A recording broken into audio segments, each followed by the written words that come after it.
We are here tonight to tell a story together, so it's only fitting that we first acknowledge the oldest storytellers on this land and their ongoing culture of telling stories, which continues to this day. We meet tonight on the unceded lands of the Wurundjeri people of the Kulin Nations, and we pay our respects to their elders past, present, and emerging. Always was and always will be Aboriginal land.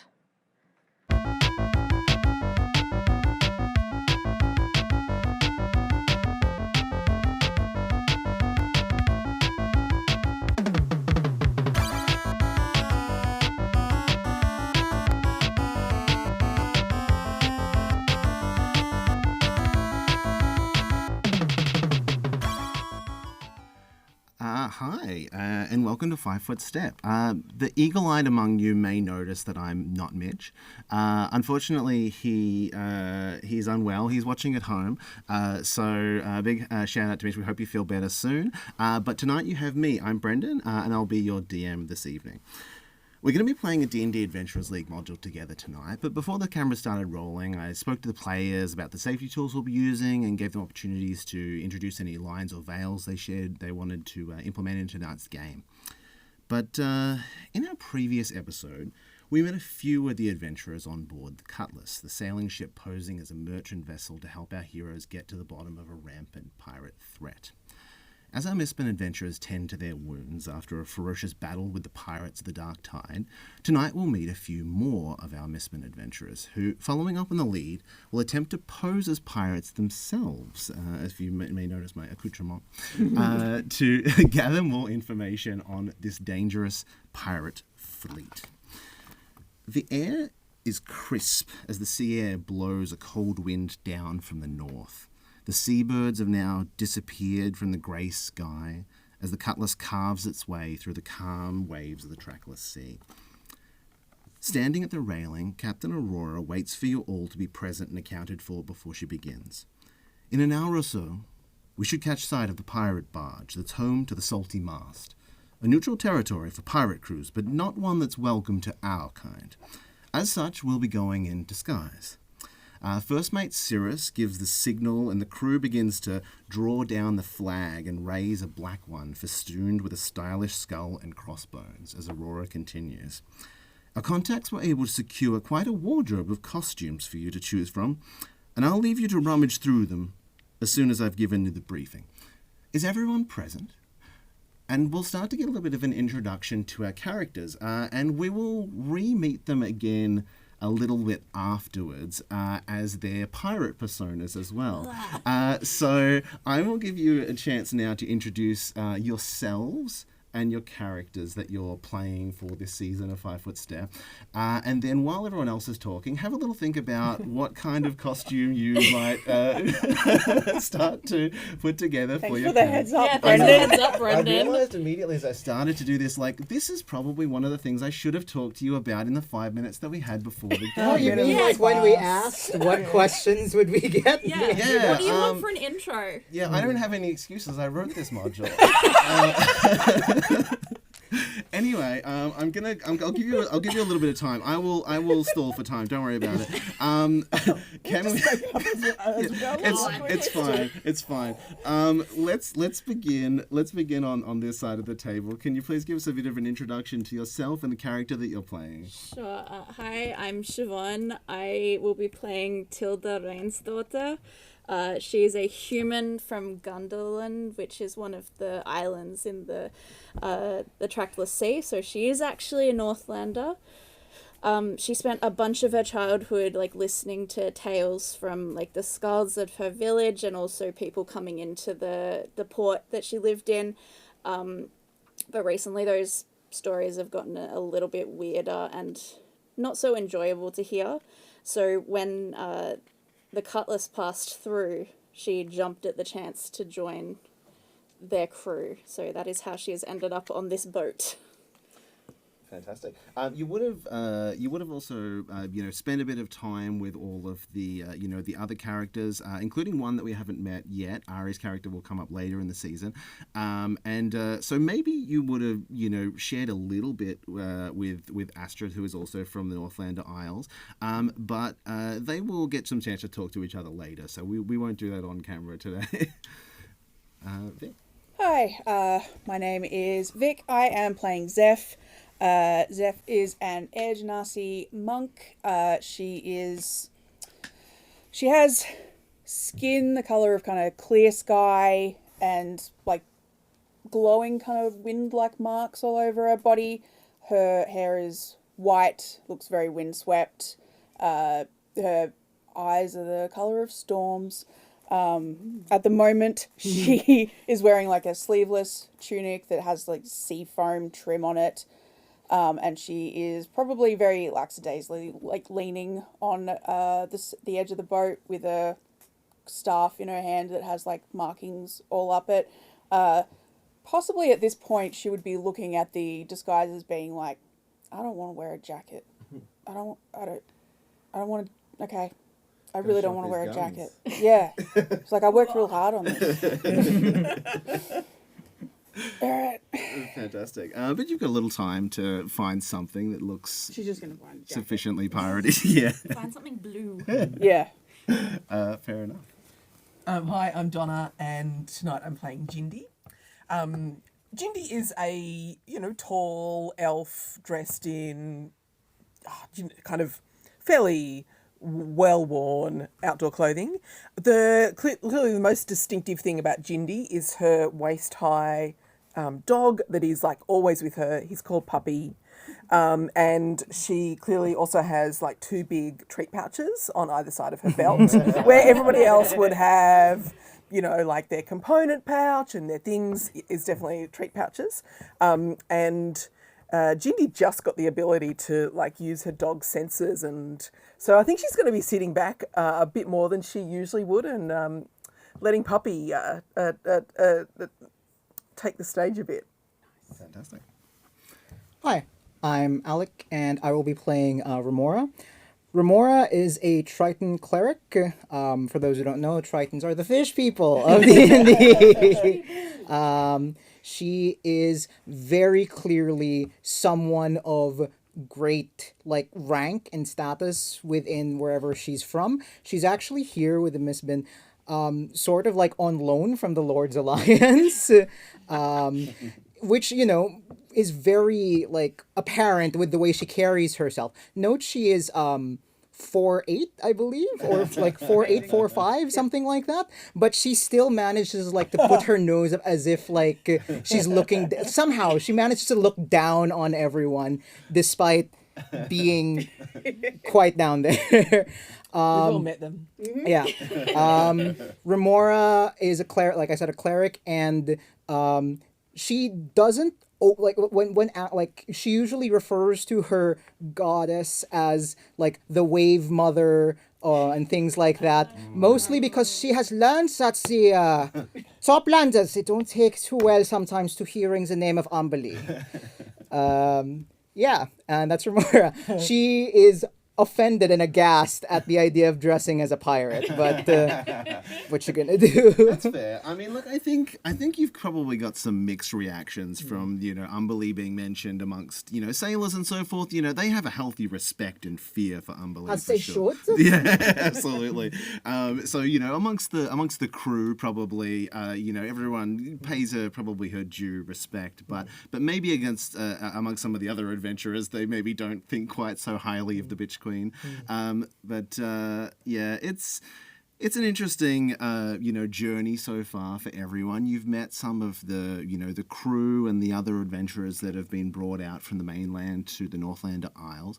You've met Captain Aurora, and her brother Cirrus, the Air Genasi. Aurora has this beautiful natural dark blue vitiligo across her skin, and has kind of a real upbeat attitude, whereas her brother is a little bit more kind of reserved, a little bit more analytically minded, and to kind of add an extra contrast to them, they have a pet goat by the name of Bartholomew, who just seems to be causing havoc amongst the ship. No one is quite sure at what point Bartholomew actually joined the crew, and everyone, you thought maybe at first, that he was someone's pet, but I thought he belonged to Jindy. Yeah. Oh yeah. Everybody probably thought that he belonged to Jindy. But everyone kind of just seems to treat him like a member of the crew. Why is the sacrifice also very nice? Curious one is meant to be sacrificed at sea, yeah? No, I think that's a pet. Or a crew member. I haven't looked it out yet. Both. This one does not even speak. What is... Is occasionally useful. Seems to at times, be given a rope and take it to somewhere or whatever. Has learned to pulling his weight. to pull his weight. But at the same time, then also will be found eating that same rope. That's fine. You don't need the rope, right? So I was going to ask probably who's most kind of got along with Bartholomew. It's probably not Remora. No, it's definitely Jindy though. Look. Like half the treat pouch Yeah. is probably in the goat's Yeah. stomach. Yeah. Here's what I'm gonna Yeah. say though. Was that intentional though? Yeah, shouldn't give treats to anyone. Here's what I'm gonna say though. Remora probably tastes the best to lick. Why? Because salty? Yeah, because Salty. You wake up every now and then to a Fishy goat. and salty. Like anchovies? Or what? Probably. Look, if stuff has been like one, don't quote like I don't understand the physics of how heavy armor underwater works, but they've made it work. But Yeah, still, yeah, you've got to yeah. imagine there are like there's a bit of seaweed every so often, just Yeah. like No, okay. you know, maybe it's ceramic. I don't know. Yeah. It's a Like shell or coral? something. Yeah. Yeah. Yeah. Yeah. Coral would be cool.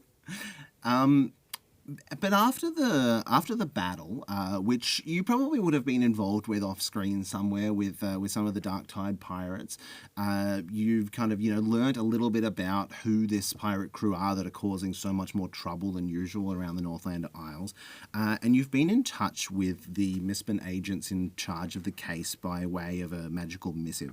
And they've been able to find out a little bit more about the map that you discovered on board the Devilfish, which leads to a floating barge anchored offshore in the trackless sea.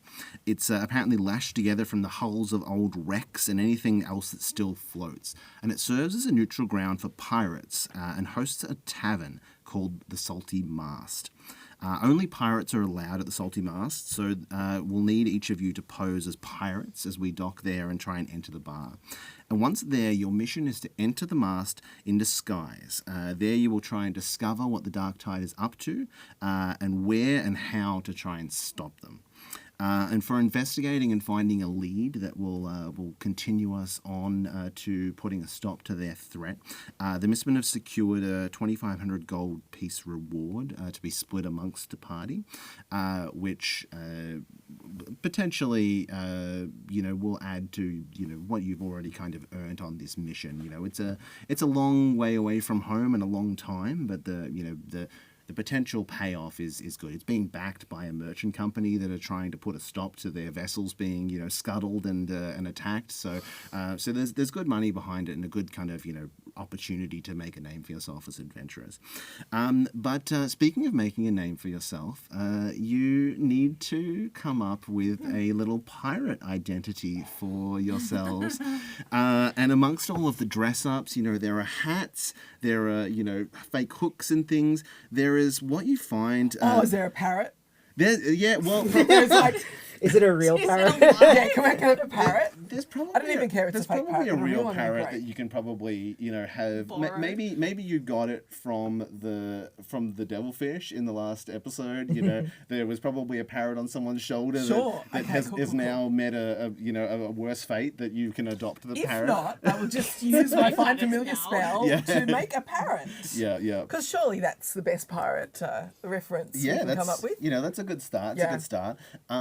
But as you kind of rummage through everything, you do find, however, what seems to be like a genuine wooden leg that seems like it has the capacity to actually like magically attach to you. It is a mechanically a prosthetic limb. But you would need to cut off your own leg. So I don't know how. I was gonna say like I don't know how committed you are to this bit. No. Not that committed. Yeah, that's fair. That's fair. I mean, look, I wanted to put it out there Will as it an fit option. the goat? Does it If you fit cut your off the goat's size? leg, yes. Can have it forever. It'd be funny. No, we're not going to do that to anybody.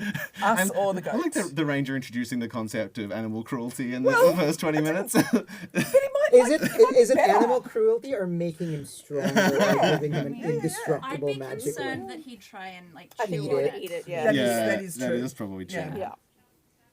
Yeah. Brendan, I have a question about the peg leg. Yeah. What makes it genuine?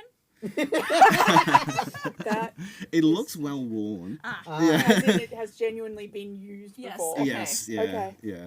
Yeah. It seems to I was gonna say, be. did they get like a Like, valuation yeah, on yeah, it? Or yeah. what's the They deal? got it A certificate, authenticated. Yeah. It does seem to have been authentication. fashioned at some point out of like a bit of a mast or something. It's good quality Oh, wood. that's cool. Um, I'm not cutting off my leg. No. though. Look, that's No, fair. it's not that cool. Yeah, no, that's okay. That's okay. Just putting it out there as an option. And does anyone have an idea of kind of what their vibe is? Do you have like a pirate name or anything? Oh, that's the worst. That's the hardest thing to think Yeah, of. come on. Yeah, I've got a name.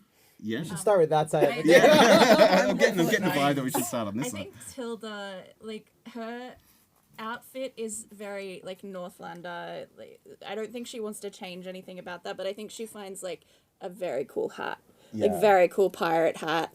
And it's got, like, a way too big feather on it.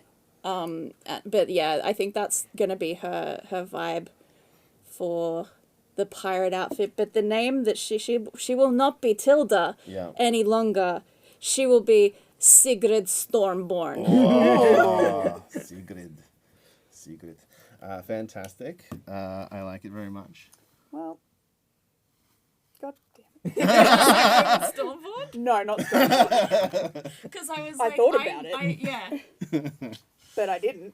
No, I think that Zeph is also going to try and find a cool hat, but didn't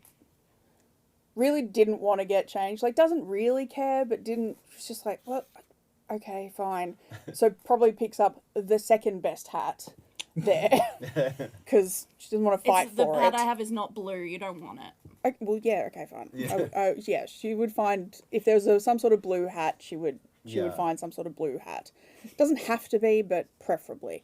And she will find a jacket, and grab that, and then cut the sleeves off it, and then put the jacket on. Good choice. Fantastic. Good choice. And I think that she's probably just gonna go with the name, just the Dreadstorm. The Dreadstorm. Ooh. That's cool. First name Dread. Yeah. Judge Dreadstorm. Yeah. Oh, if she's a judge, I want to get captain. Fantastic. Captain Sigrid. All right. How's this side of the table feeling about it? You want to go? Well, Jindy throws herself into the whole costuming part for her and Puppy. She's completely in for it. She finds a really great black coat, a terrible skirt, some heels, a good bandana for Puppy. Of course, she's got now a bird on her shoulder, a great cap with a big feather, all of that. But she decides that that's enough effort, and she's keeping her bloody name. That's fair. Fair enough. Well, I mean, she could be Jindy Darkstrike instead of Jindy Yeah. Brightstrike, maybe. Ooh, How's that? Is that enough? Yeah. That's enough for people not to find you if they look you up. If they look you up on the Forgotten Realms Yeah. internet. Clearly different person. Yeah. That's right. Remora wanted to play no part of this. Like, put it off till the last minute, like, nine. Eventually, just, like, especially because, like, you expect me to remove my armor, all of this.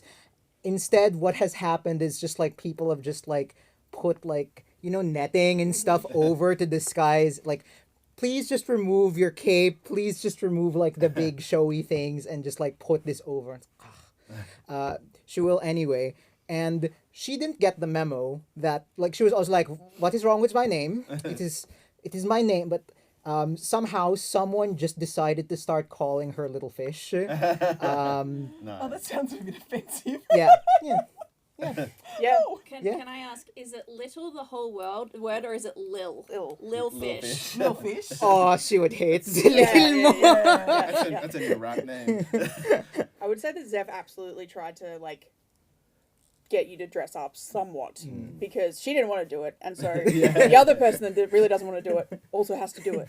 That's fair. She's just she's not Ginny will oblivious. definitely be doing, She's- this will look great on you, this will look great Yeah, on you. yeah, she's not oblivious of your Yeah. like disdain for this. She just doesn't care, Yeah. and she's just barreling over that. Yeah. I like to imagine that the parrot on your shoulder is looking at the giant feather in your hat going, oh god, it is them going to be me next. It's a whole different kind of bird though, so it's fine. Like Yeah, parrot, fair. big, I don't know, ostrich feather. they're Who's never the parrots same. knows the difference. So. Do ostriches exist in the Forgotten Realms? Do I now. don't know. A feather that's like that. I don't know It might actually. be could like be a cockatoo's boa. feather or something. Anyway, it's dramatic. Yeah. It's fancy. Well, as you have this discussion, eventually you drift closer to the hulking shape floating in the waters of the trackless sea, and the silhouette of the salty mast becomes clear. A ramshackle and roughshod tavern that looks like it's been transported from some seedy alley and planted on this rickety collection of planks and boardwalks. All around, its ships sailing black flags are moored to long docks, floating on huge barrels, and slowly the Cutlass coasts in to join them. Eventually, you come alongside a bunch of other ships and get a kind of close look at the mast. It looks like it was constructed out of pieces of several mismatching buildings and some pieces of wrecked ships. There's an upstairs addition that seems to have been fastened to it by kind of lashing it to a mast that protrudes jauntily out of the ceiling at an odd angle, with the crow's nest still intact inside it.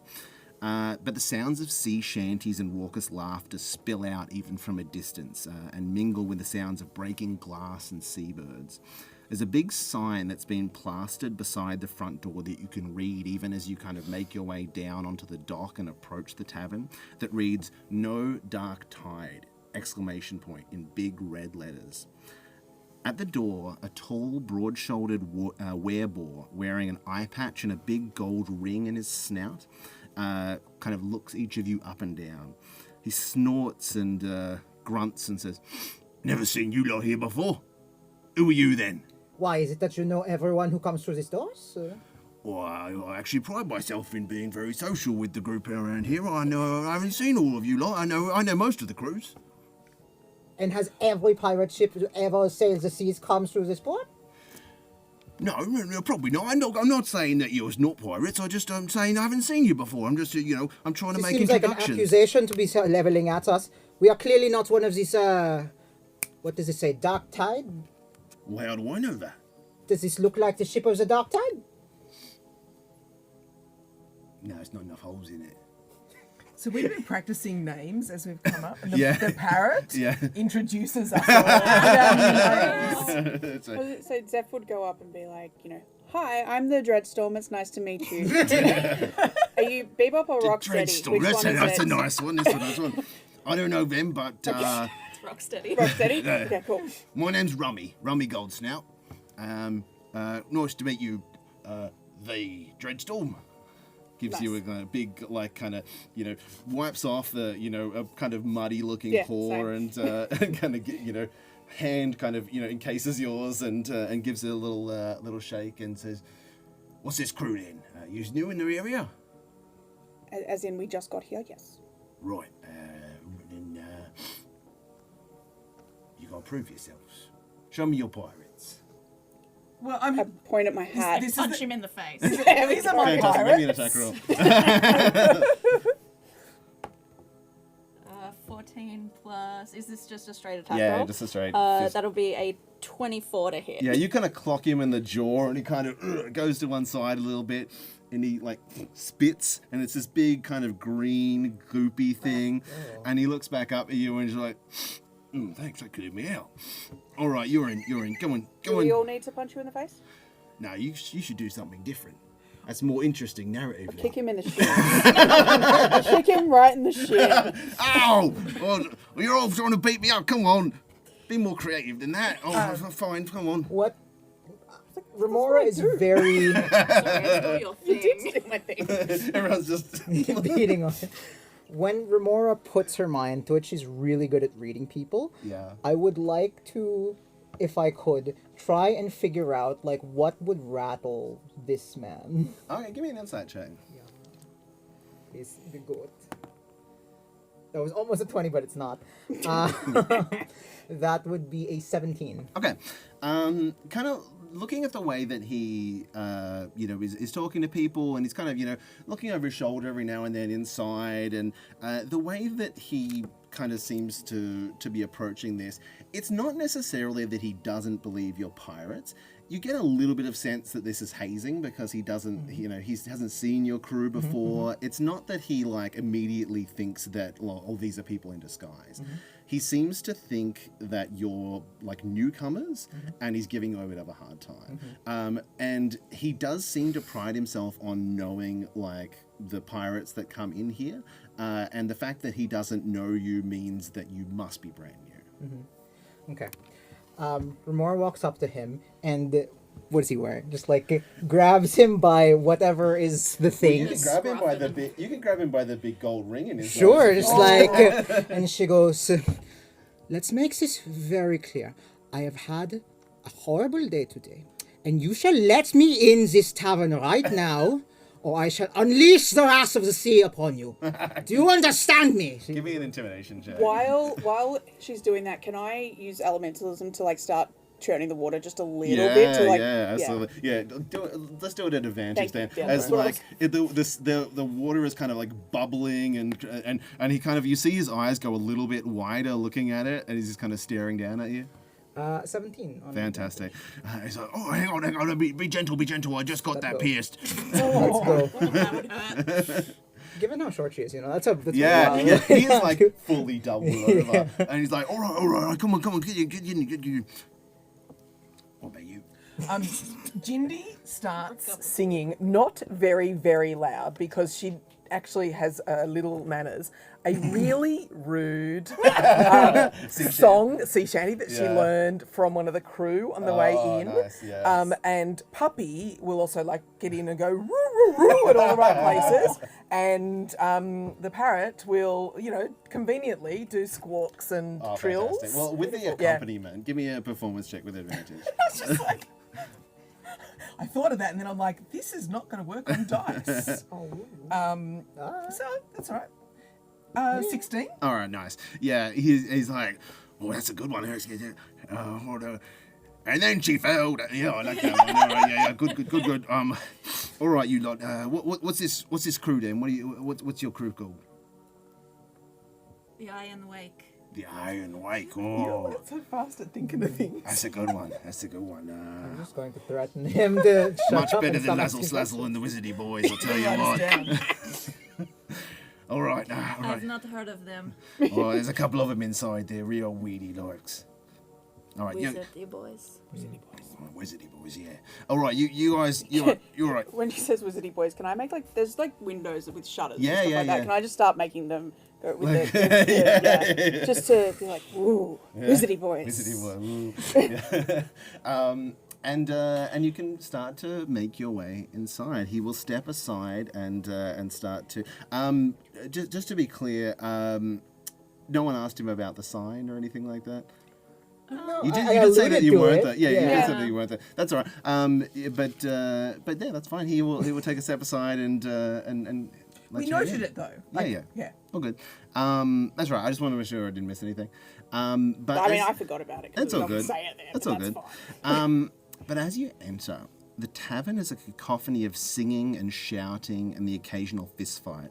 All around this multi-tiered common room, pirates are packed from the floorboards to the rafters. There's a long bar that makes up one end of the room, and a worn and seasoned-looking human woman with grey hair and a long scar that stretches out from beneath her eye patch leans against a pillar, spit-shining a glass behind the bar. In the dark corners of the common room, several card and dice games seem to have broken out, with curses and more than a few accusations of cheating filling the air. Finally, in the middle of the room, an arm wrestling competition is ongoing. The burliest pirates are huddled around a table where a broad-shouldered orc woman slams the arm of a burly dragonborn down on the wood, and a roar erupts from the crowd.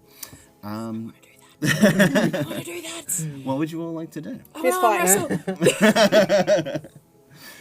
But yeah, there's dozens and dozens of pirates around. There's different crews and everything, all kind of commingling and everything like that. But you have gained access as the doors kind of swing closed behind you, and Rummy kind of goes back to standing against the wall there. I need a drink. Do the fist fights seem to be like, oh, we're fighting because we've had a disagreement, or is it just like a fun time? Yeah. It's a little bit of both. Okay. There's a few that kind of seem to be like, you get the sense that like nothing is really getting super out of control.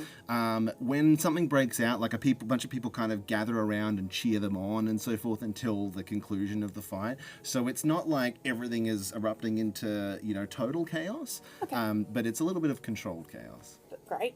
Perfect. Best kind of chaos. Go get a drink first. Yeah.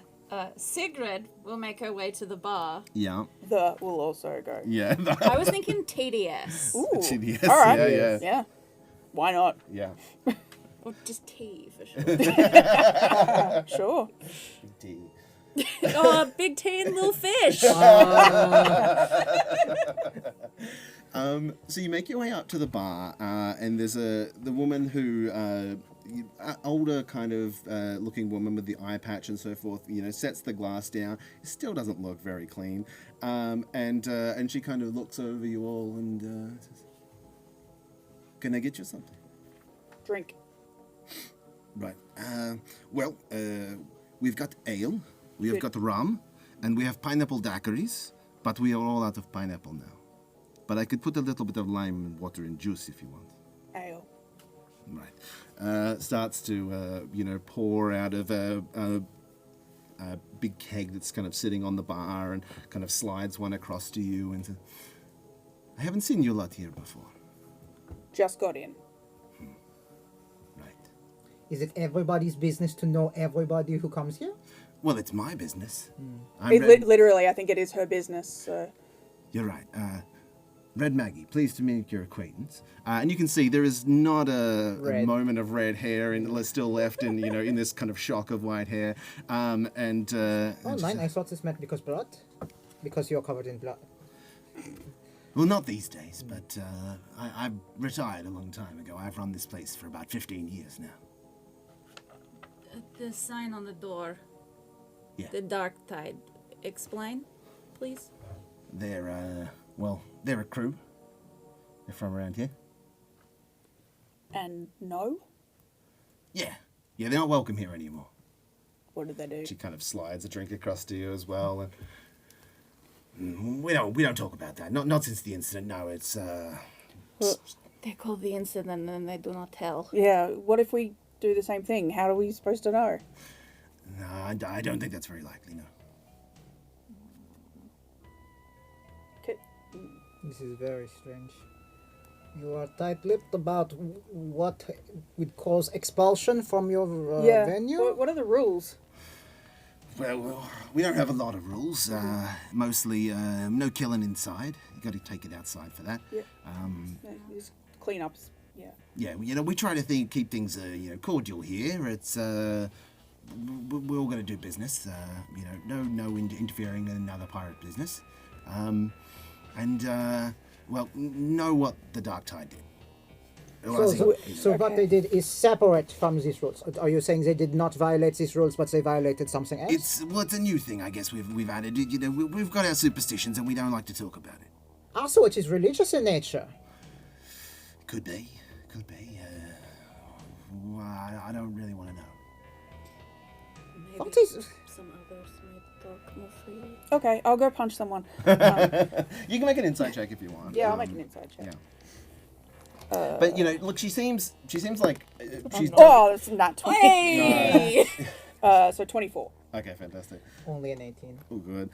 Still good. It's 9 on the dice. Yeah. You can tell, like, the way that she says, the incident, the immediate kind of way that she reacts, she kind of clams up. There's a definite kind of, it probably goes a little bit beyond, like, a sailor's superstition kind of thing. But there's immediate reaction of, like, oh, we don't, if I talk about that, there's a chance something bad could happen, so we don't talk about it. And it's not that, like, it's not that you couldn't get her to talk about it. It's just that, you know, she's just met you. She doesn't really have any real reason to tell you about it. It's kind of, she's being very dismissive about it because she doesn't feel like you should, you know, kind of mention. That's fair. I wouldn't tell people I just met either. No, I get that. I think what Jindy will do is sit, when she gets a drink, sit back, just like we're watching the room, but she's sending Puppy out. And Puppy is going to go and just like say hello to everybody. Puppy is big, Pub dog. big but super friendly. Going to go and say hello to everybody, give everybody a sniff. Maybe like, I don't know, we might give Puppy something to carry. But all the time, Jindy is paying, like the reason she's sitting back, she's listening through Puppy's senses to see if we hear anything anywhere else about the word dark tide. All right, nice. Give me a perception check. Oh, because whatever. Like I don't need to command Puppy to do. I'm just like listening through her ears. I gotta remember, you know. Yeah. Oh no! No, it's still. Oh, it's a 13. I think the problem is she gets immediately distracted with, like, you know, the random food and stuff that's around here. People are dropping things off tables. Something weird and sticky on the floor. Yeah. And Shouldn't stop me hearing through her ears, but you definitely still, like, you know, you overhear a little bit of you know, people talking, but no one seems to at this point be talking about the dark tide. okay. Cool. Yeah. But anyone else, if they want to look around, can make a perception check or something. And see if there's someone that I can, like, who looks like they're fighting because they want to fight, not because they're disagreeing and having an argument. Yeah. I want to get in on that. Yeah. I've got an hour on that too as well. Okay, no problem. And then she'll try and basically get involved in some sort of fight and try. I was going to say disarm them. I don't mean like. Take their arms off. I don't mean like actually I mean like being disarmingly like. Yeah. Get them on your side. Yeah, charming. Yeah. She's average at that, but she'll try.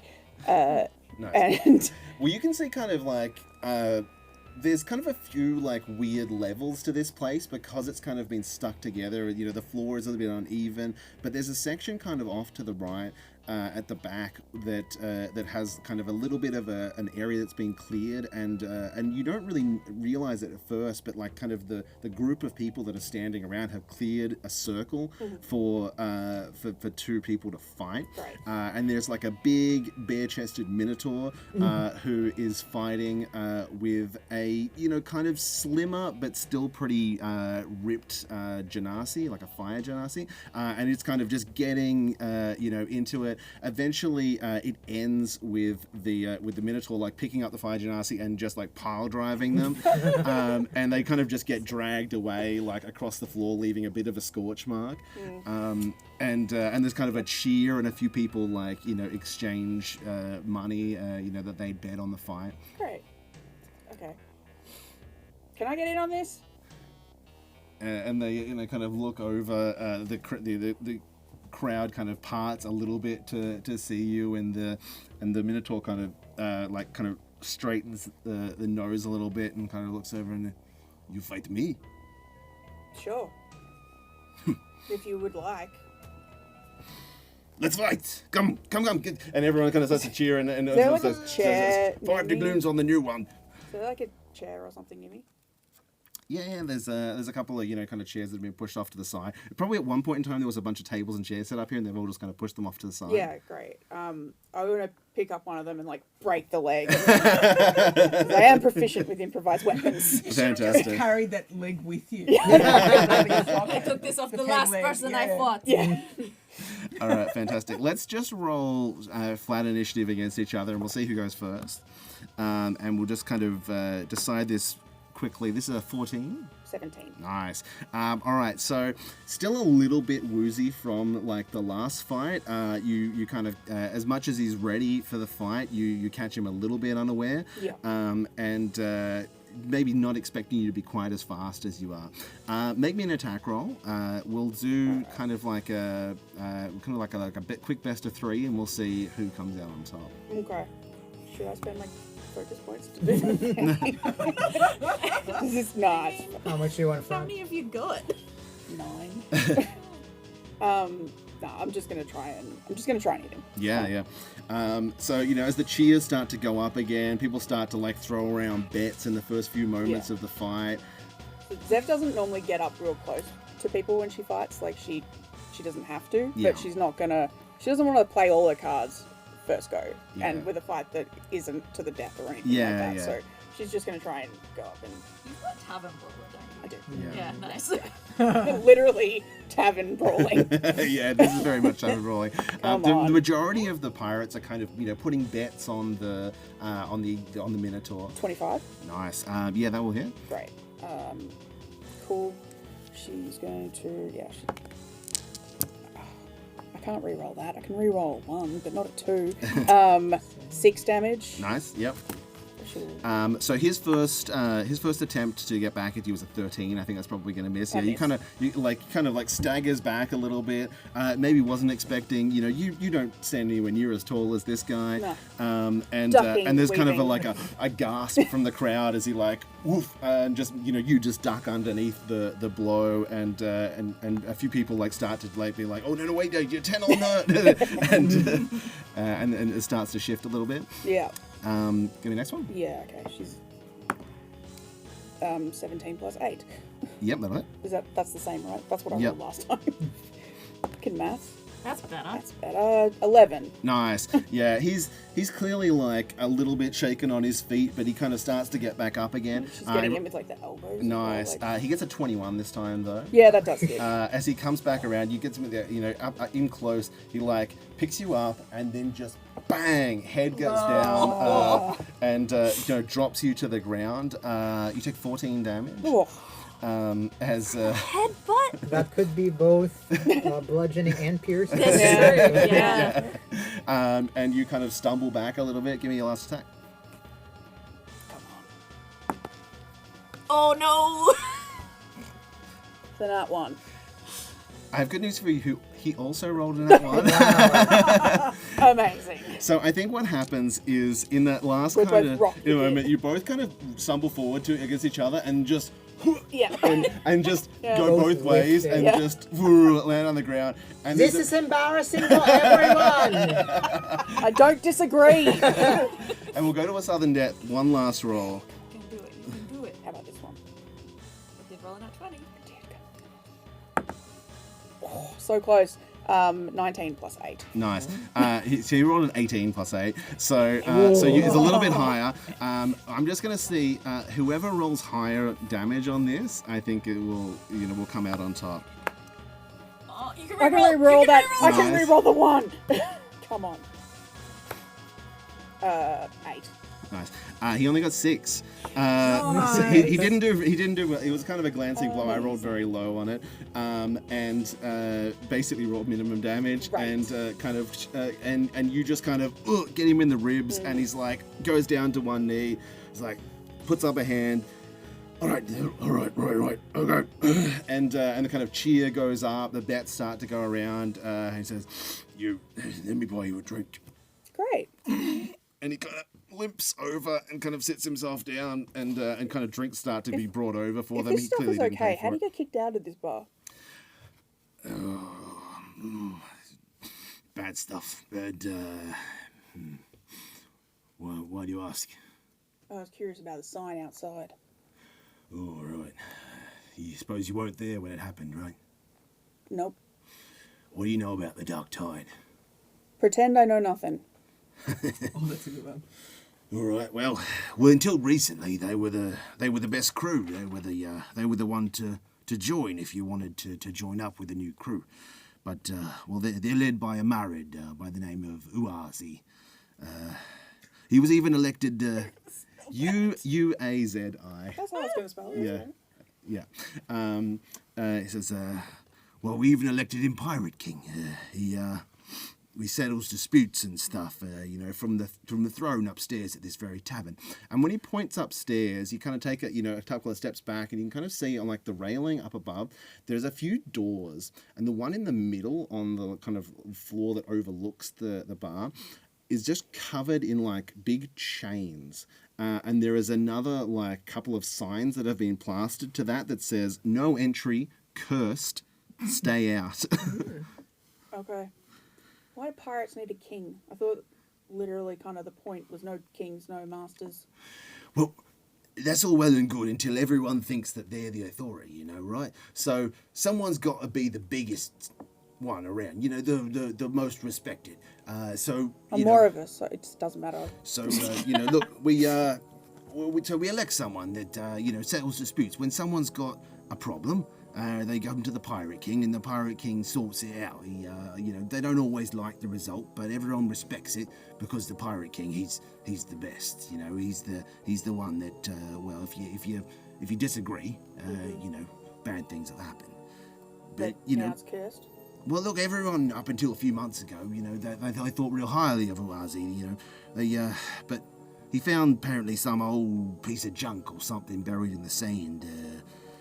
I never got a good look at it, but some said it was an orrery, one of those things they use for navigation. But well, anyway, Uazi got some idea that he could use it to find the treasure of some lost city, some place called Ithal, Ithal. And he probably says it's Ithal. But well, thing is, it's apparently it was lost in that big storm, that Yota's Fury, that big raging storm. When he says that, Zeph kind of like stiffens up a little bit, just a little. Yeah, anyone who's kind of been around this area for a little while would have heard of it. It's this big kind of raging storm that's basically just been kind of ongoing on the ocean for as long as anyone can remember. People just kind of avoid that area for the most part, and it's a kind of still a few days journey from here, but it's it's basically considered suicide to go in. He says, well, I've seen dozens of ships go into that storm, never seen a single one return, not until Uazi. But when they came back, they weren't the same. Uazi was rambling about freeing some great serpent and becoming king of the waves by drowning the land. Yeah, it's, real crazy stuff. It got everyone here pretty rattled. And that's why he's not allowed in. Oh, no. Well, that wasn't the worst of it. His crew started coming in with, they were looking real weird. Some of them had gills. Some of them had, weird features, webbed toes and Feels fingers. a bit racist. Some of my best friends have gills. Look, it's all right if they were born with them, but some of these. Wow. I'm not doing myself any favours, am I? All I'm saying is they didn't particularly enjoy it. They had fingers one day and they had tentacles the next. I don't like that. Yeah. So look, I'm not some kind of race essentialist here. All right, I'll take you at your word. Some of his own crew were getting scared, but look, he was powerful. He squashed any mutinies and what. But look, last week he turned up with 3 of his crew, locked himself up in that throne room there for about 3 days. When he came out, he was alone, and when we went in there, no one else was in there. Anyway, spooked a lot of us. We locked it up. No one's been in there since, and we put up the signs. No dark time. All right. Great. I'll be right back. I'm going to go get my friends. Feels like they want to talk to you as well. Fair enough. I will go down and be like, found out, blah, blah, blah, everything. I should probably buy him another drink. If you want to come back up. Looking here, the thing Remora would have been doing all this time, which will be further galvanized by hearing this information, Remora would have wanted to look for, the oldest, crustiest looking sailor, who's still here, because usually they know shit. Yeah.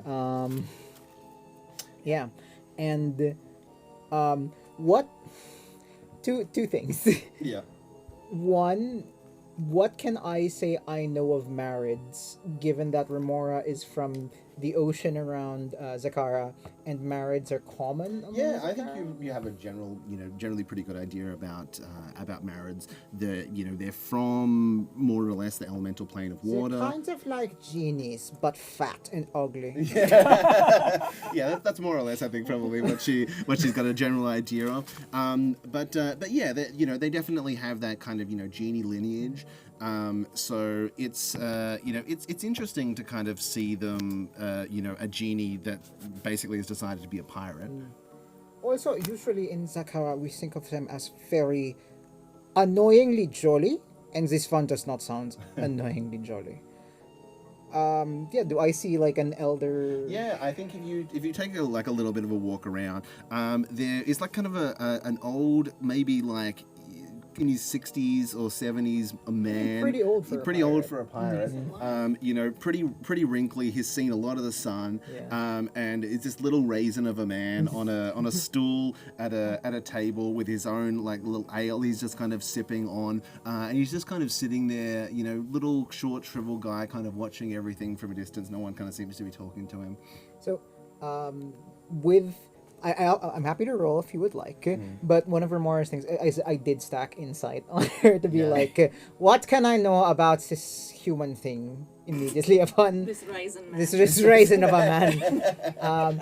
Mostly like I guess what she looks for is like metal, like like is he actually like someone who might be quiet but innerly confident, you know what I mean? Like Okay, yeah, all right, give like me an how- insight check, Not metal, like metal. Yeah, I- like that, yeah, I yeah, was yeah. very confused Yeah. for a second. Yeah. nat 20. Nice.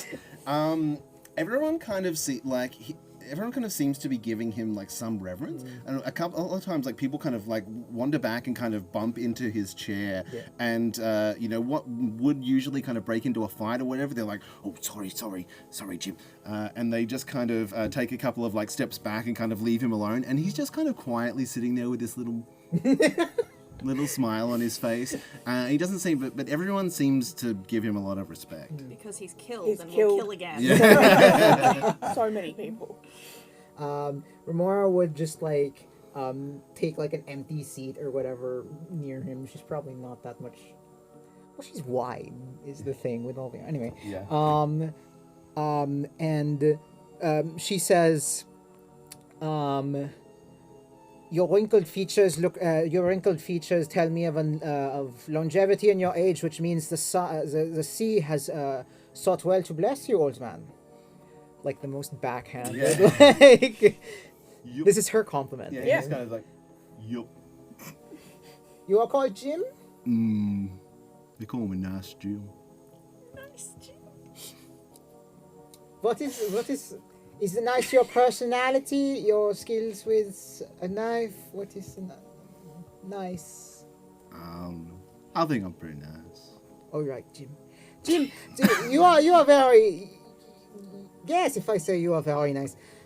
Are you very knowledgeable, Jim? I've seen a thing or two.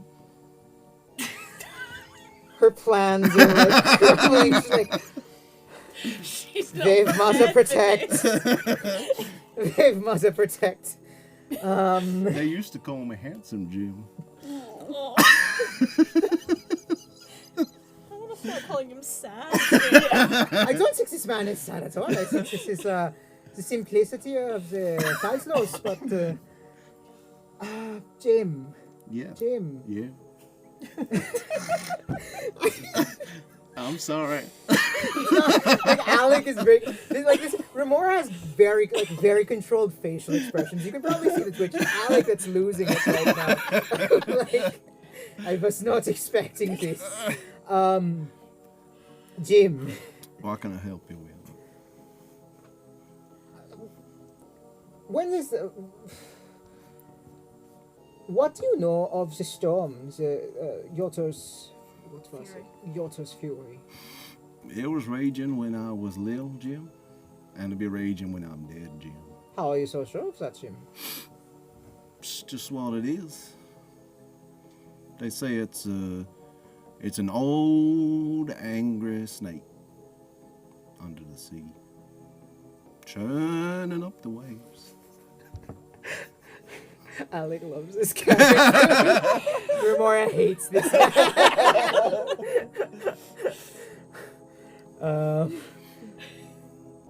Like, I feel like as he's talking, like under her breath, she goes, "I would love to give you a quick death under the ocean, Jim." And she goes, "Jim, do you know?" And she kind of quietly just like flashes like her, like an amulet to Umberly or something like that. Like, do you know what this is, Jim? And he just kind of like pulls his shirt down, and there is just this like brand of Umberly on his chest. Okay, I've changed my mind. I like Jim. I don't know if that was a consensual brand or not, though. No. This is good because if he was branded with that, that means he belongs. Like, regardless, he belongs to the Fifth Muscle. He's like, Jim. You know of the way I assume one as slow as yourself, old and slow as yourself, would likely not have moved far from here during the events of the expulsion of these Dark Tide members. Jim was here. Jim was here. Do you always talk about yourself in the third person, Jim? Yeah. I see. Would you describe the change in the... Would you describe the changes that were happening to the members of Dark Tide as something that could conceivably have been a blessing from the Wave Mother? Or did it seem perverse in something else? Don't strike me as something that she'd enjoy. She wasn't a fan of Yoto. I see. Do you know more of... what can you say more about the story of this? What have you known since you were small, less wrinkled, dry skin? And he thinks about it for a brief moment. And then he kind of leans forward, and with a thump, his head hits the counter, and he stops moving. Has he died? And that is where we will come back. Ah, my God, I've killed this man. And we'll be right back. Okay.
Welcome to 5 or 8, a brand new 6-part series exploring the wonderful world of board games. Each week I'll offer recommendations, we'll check out some great events and venues around Melbourne, and I'll chat to some fascinating folk over a game. Join us soon.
Oh, hi, and welcome back to 5 Foot Step. We rejoin our heroes at the tavern as nice Jim has just slumped and his head bounced off the table in front of him. Is He's he not dead? moving. How do you want to find out?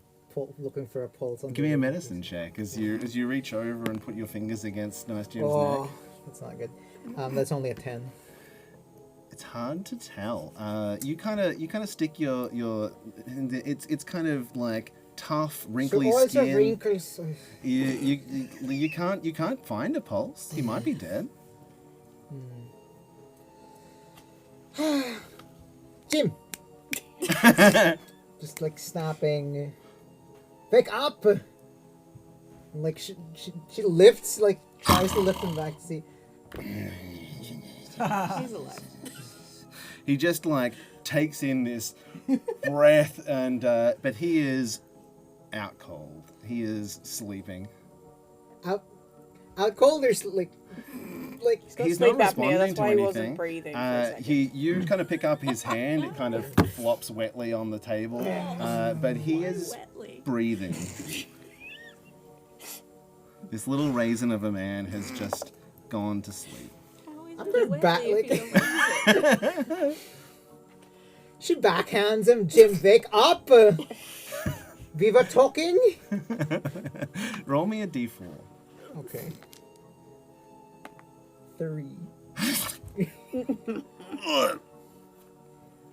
What? You were telling me about Jotun's fury. Oh. Yeah. Yep.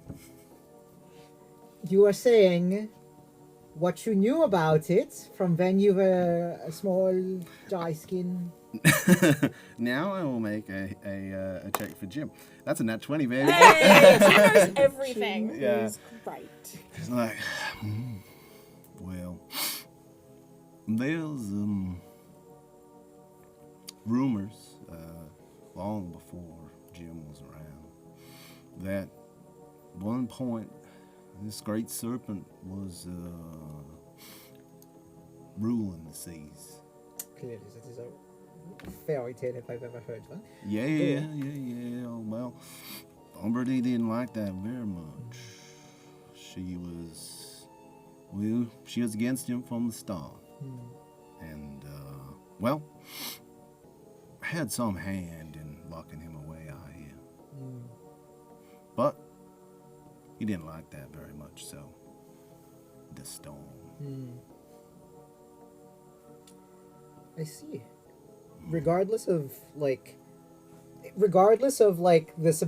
how substantiated this can be in the story of this world, Remora now completely believes that this is going in is just like, yeah, this is Yotur. Yotur. Yeah. Yotur. I just keep thinking it's an N or R. Jotur. Yeah. Thinks, oh, this is Yotur once more trying to break free from break free from the prison that Umberly has kept him in.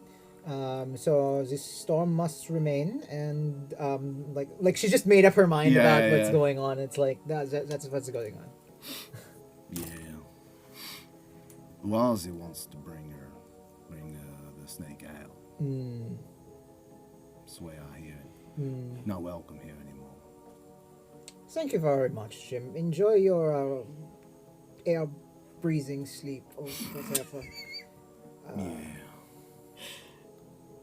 When you truly die, I shall throw you into the ocean as befitting.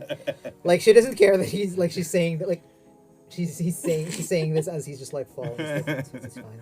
Yeah, he kind of leans against the wall. Yeah. You can see he's tucked himself in the corner so that he kind of just falls in different Alright. directions. So it's not wrinkly Jim. I mean nice. Whatever. What's everyone else doing during this time? I was gonna say the wrong name. Sigrid is interested in the arm wrestling that is in the center of the room. Yeah, just as you've kind of turned your attention back to it, the half-orc woman in the center of the room has just slammed another hand down on the table. This guy's kind of limping away with his arm, and she's kind of just leaned back and just be like, "I'm getting bored of this. You must go soon." Every time you introduce yourself, do you have the same tone? Like, Sigrid. It's totally her name. No, she really says her name weird. Like, Oh no! When she talks, she speaks different to me. This is me. yeah. Yeah, But the chair is empty at the moment. Yeah, I think she wanders over with her ale, and she gets to the seat. She like sits down like quite heavily. Yeah. Just drains the rest of her ale, puts it on the table, and what are the stakes? Well, I'm getting bored of this. I was planning to give the winner this potion I found. I don't like it. It smells like spinach. And she puts this green bottle on the table. No one has been able to beat me, and I was about to leave, but I suppose I could do one more.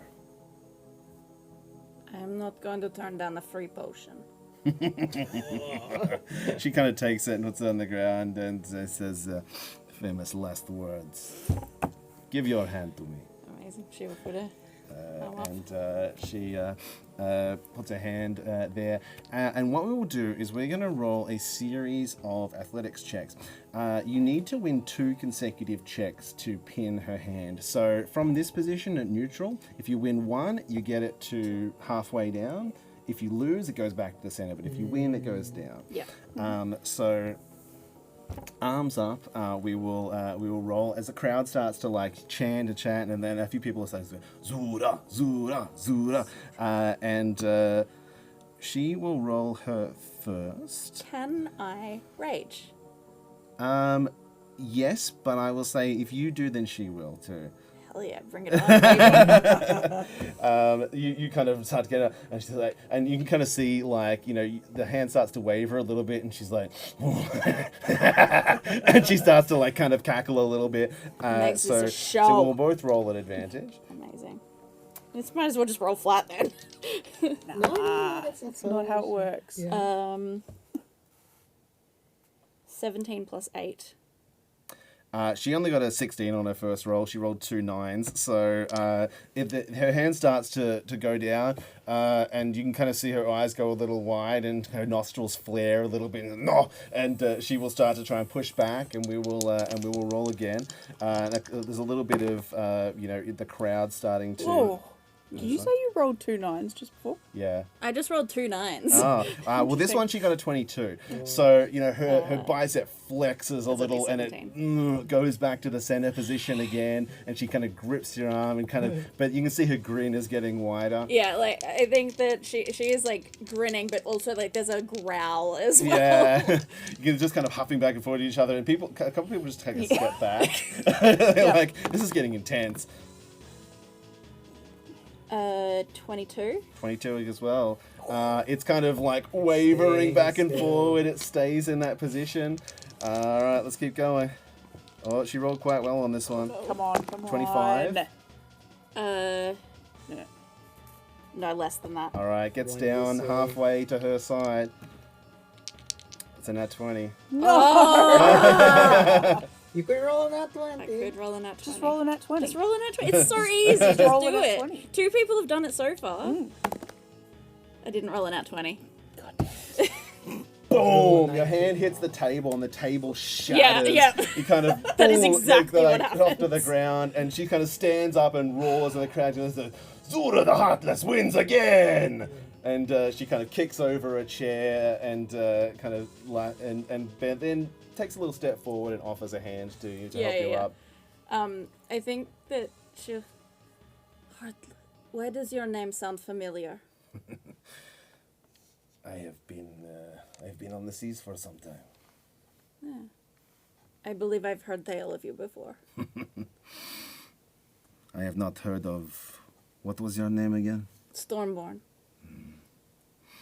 Perhaps there is still time for your name to become as widely known.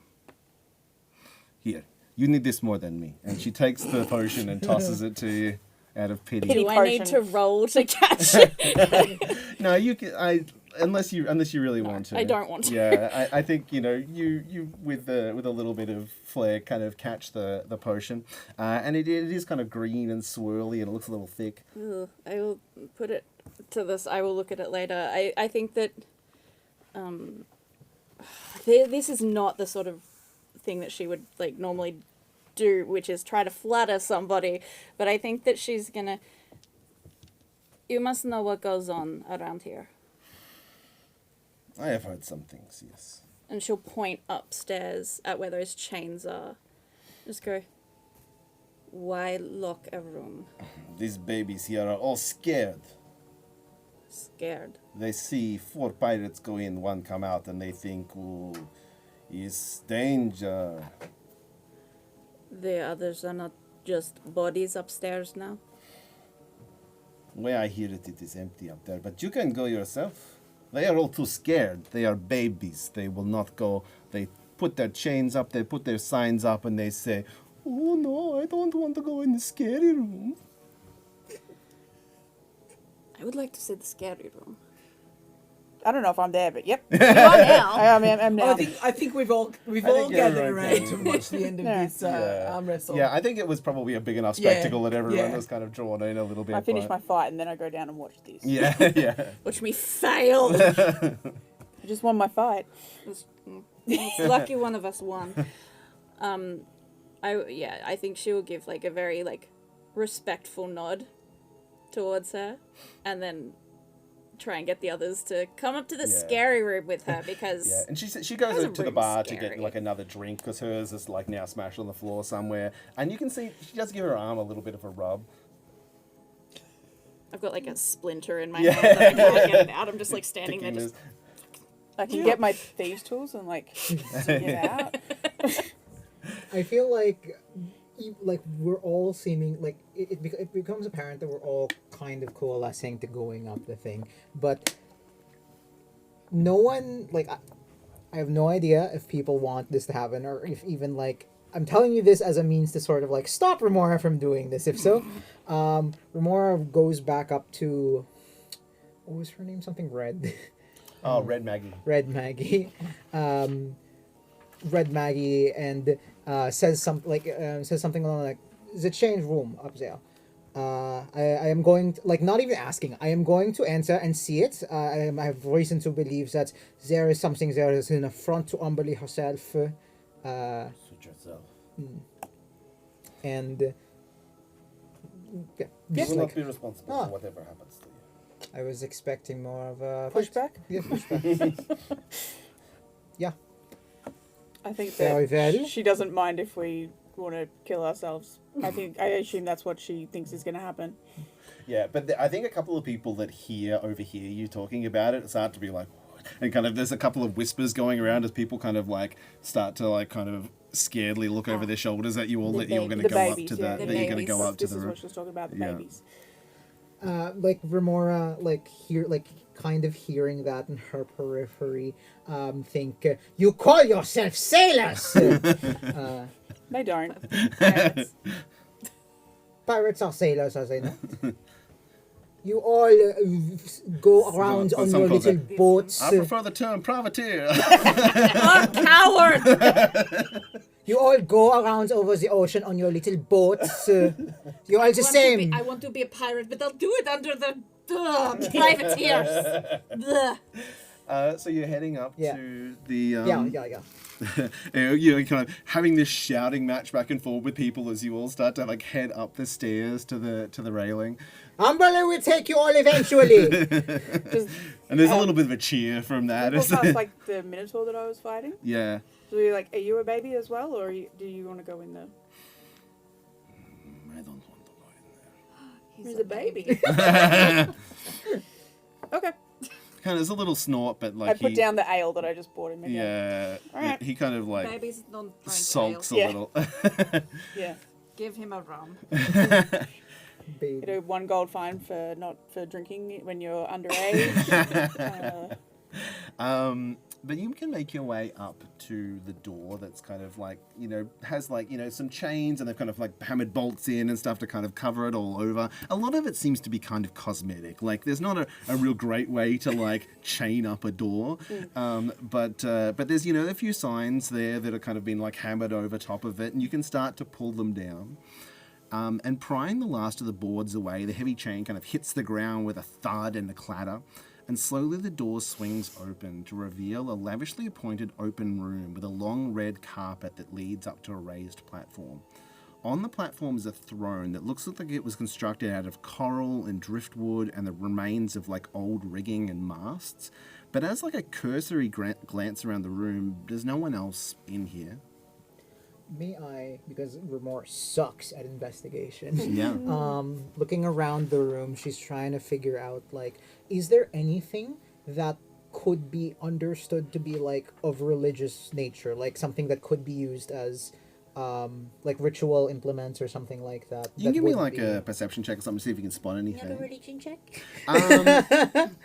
I think you've got to find something before you can kind of... all right. Can before I you look can tell. around for You can have a some look around stuff? first, and then you can religion on it if you want to. Yeah. Oh, yeah, you do. I will have a look around. That's a 9. Yeah. That's a...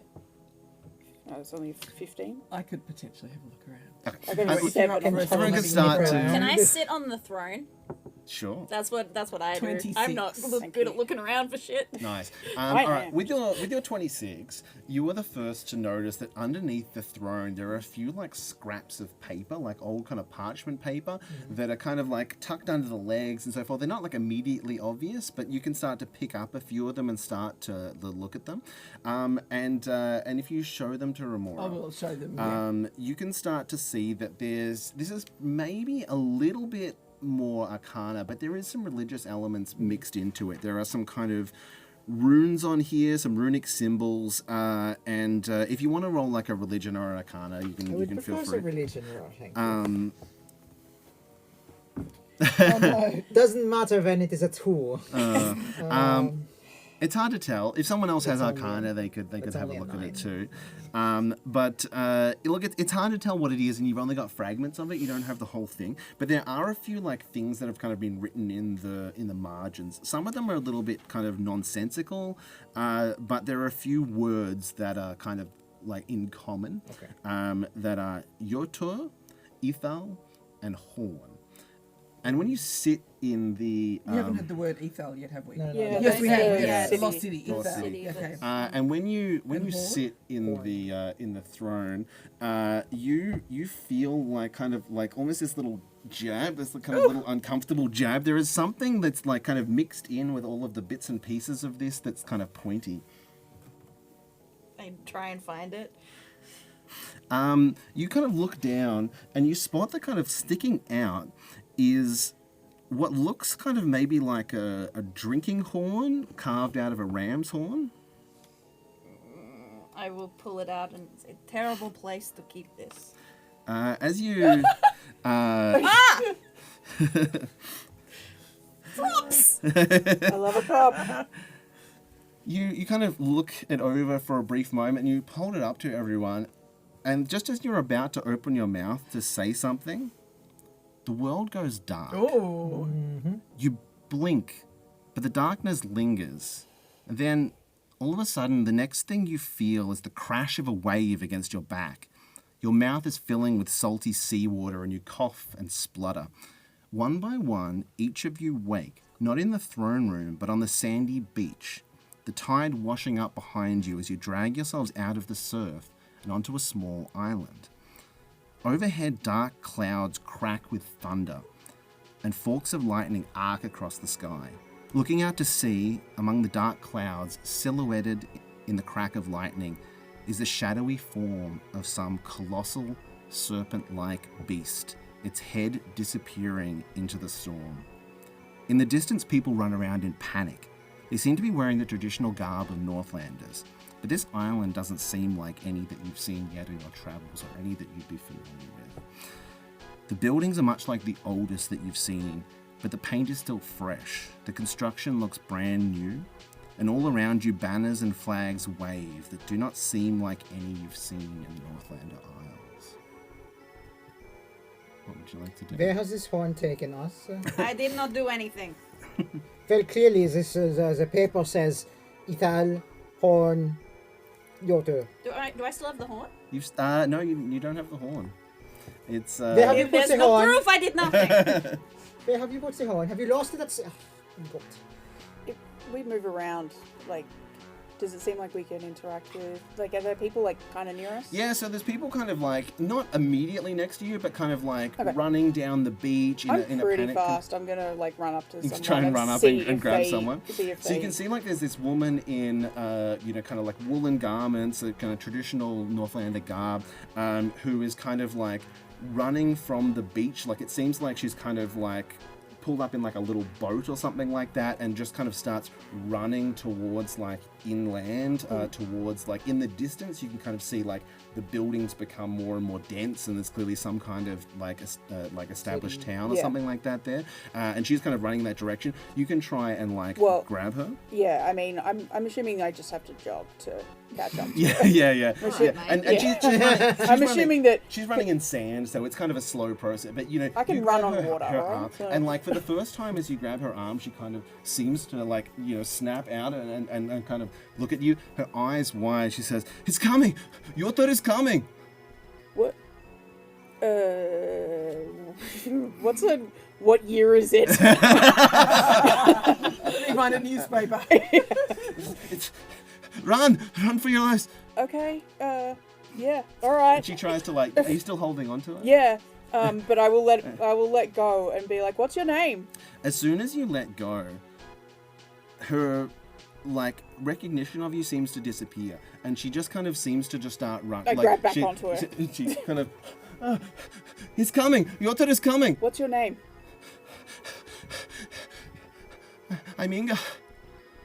Okay. Please let me go to my family. And she just immediately, the moment that you let go of her again, it's like her eyes just shut off, and she just starts running again. Like, and the response that you get from her was exactly the same, Okay. down to the I smallest. I turn around. I'm like, I don't think we're really here, but It feels like we're here. Yota's coming. Yeah, it So feels how- real. Your Yeah. your feet are wet. You're a little bit damp, but How- no worse for wear. Like, edge of the beach, looking outwards towards the ocean. Describe until what? Like, So there are kind of like a few kind of ships out in the ocean and so forth. You can see like, dark clouds that are rolling in. There are a few overhead. It's getting darker overhead, but the storm is like rapidly approaching over the ocean. And in that storm, like you don't Yeah, see it yeah. all the time, but with the crack of When lightning, there's when it lightning, lights up the yeah. cloud, you see that silhouette. yeah. That's cool. And it is slowly getting closer. Like you think that who knows exactly how long that is. You don't know how fast something like that moves. If it was a ship, it would be here within the hour.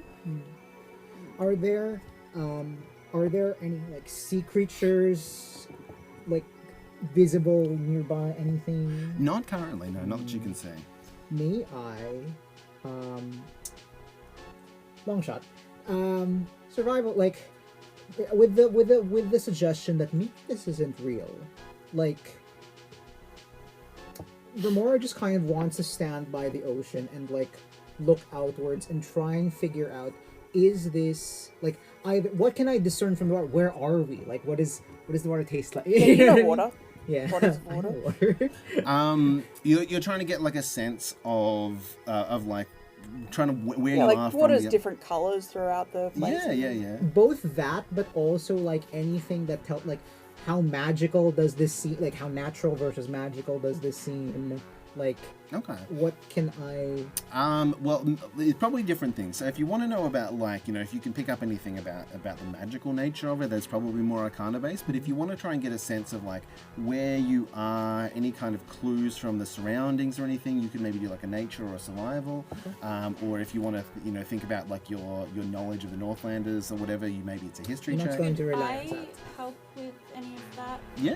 Like, You can I'm all do different, I'm proficient in nature. If you're doing a nature, Survival. okay, I'm also proficient in that. Could I help with that? Yeah, absolutely. You're trying to work out, like, if you know where this is. Is that right? Not, it doesn't have to be the exact place, because I don't imagine like I can tell the exact place, but like what are the features of here? Like, Yeah, yes, are we we're still standing in exactly the same spot? Yeah, something but, like that. however long ago, or Gotcha. Yeah. like, what can I say about this? Like, are we still in the Northlands? Or is the water like? Is it summer? You know what I mean? It's Yeah, absolutely. What'd you got? That is a 18. Okay. It doesn't seem like you're in the same place. The kind of the tides, the color of the water, all of that kind of thing. It seems like you're somewhere within like the trackless sea. You seem to be in the general vicinity of the Northland Isles, at least based on kind of like the natural aspects that you can pick up. Yeah. But nowhere that immediately seems familiar to you. It's not like, oh, this is Gundolin or this is the Whalebones or something like this. You know, it seems kind of familiar, but at the same time, oddly kind of unfamiliar in a way that like you look up and try to kind of see like, you know, nautical kind of, you know, and as it's kind of getting darker, you probably can't see like stars or anything, but if you're trying to like, you know, use any kind of navigational clues or whatever, everything seems a little bit off.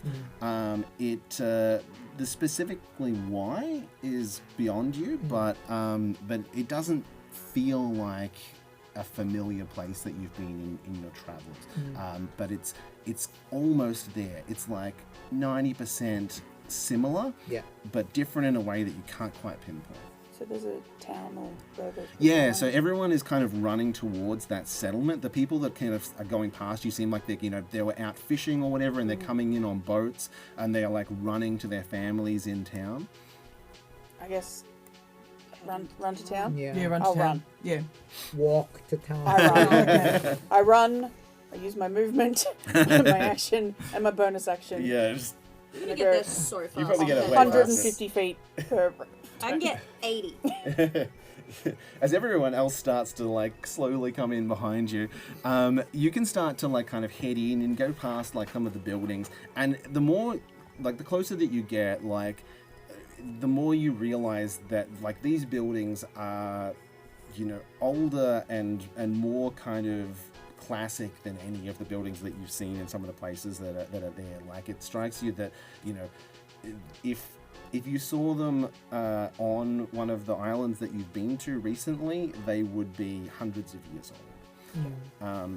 But as you start to approach the center of town with people kind of running around, none of them seem to be paying any attention to you.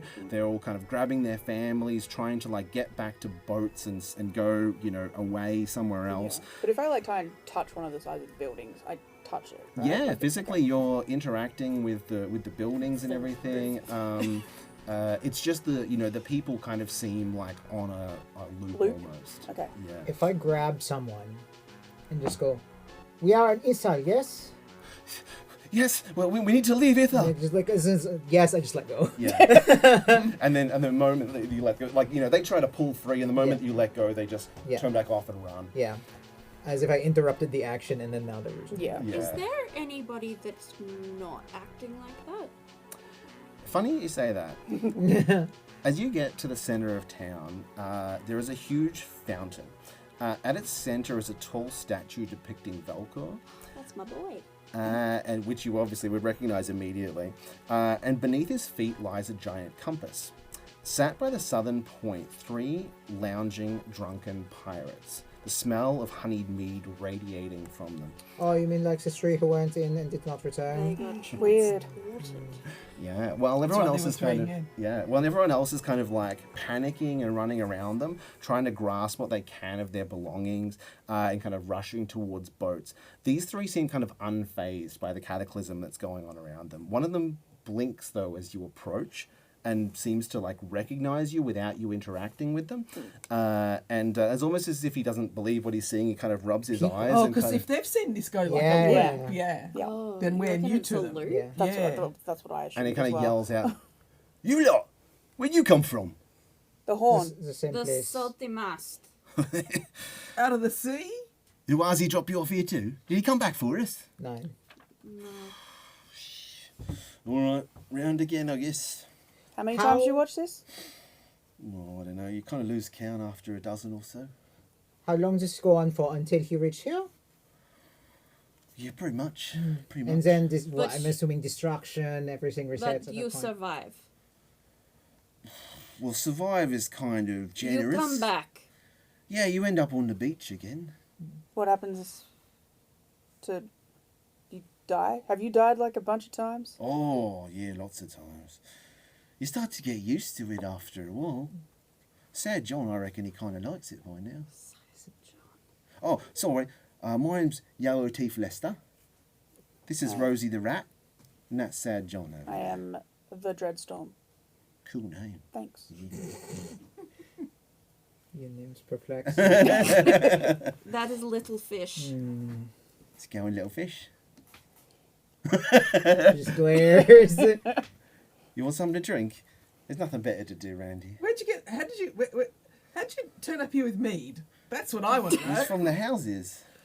They're not using it. Oh, does it? So it resets every day as well, I guess. The old car goes back to how it was. So does everybody die every time? Does that big creature come? Boom, boom, boom, everybody dies. Well, not the time that Oazi got out. How did he do that? Ooh. Well, I Did think... he use the horn? Yeah. Do you have the horn? No. It did not. It I kind don't of know what you're deflates talking again about. immediately. It did not come with us. Well, Where did he? If it does not come, how does he get the horn? well, look, he brought us here. Apparently, he. Well, I don't know if the horn was here at the beginning, but he kind of found it. You know, right? He used some kind of weird magic and something that was like from here. You know, and you know, he said, you know, we should come along. And, you know, it would help him work out how to, like, undo it all. Like, you know, if it was, like, kind of to go back and make it all not happen again. So, you know, we kind of, you know, we did it a few times together. And, you know, eventually kind of, you know, worked it out. But, you know, when he left, he kind of left it here. I reckon it's because we didn't want to drink his black brine stuff. Black bro. And Rosie kind of, you know, pins up and says... Yeah, that stuff that gives you gills and all that. You know, it's a bit gross looking. I didn't want to have it. What skills would be an improvement to you? Do you mean the black brine looked gross or the gills looked gross? Well, a little bit of both, I guess. Wow. I am just saying it would be an improvement. Well, look, if I was given the choice again now, I definitely, you know, rather than dying over and over again, I would probably pick the gills, yeah. He got the horn here. Where's So where did he go? Where did he get it? Oh, well, hell, what time? Oh, we've probably still got time. There's this tower down by the beach, and well, they're doing like they're doing one of those rituals on it, you know, like making the whole magic but you know, but if you don't stop it in time, you know, if you don't get there and stop them from all getting killed, then it doesn't become magic, you know. Wait, they're doing a ritual to make the horn magic, or to bring the snake here, or no, to make the horn magic, okay. so that to escape, I assume. I think it's something else. I think it like makes it all kind of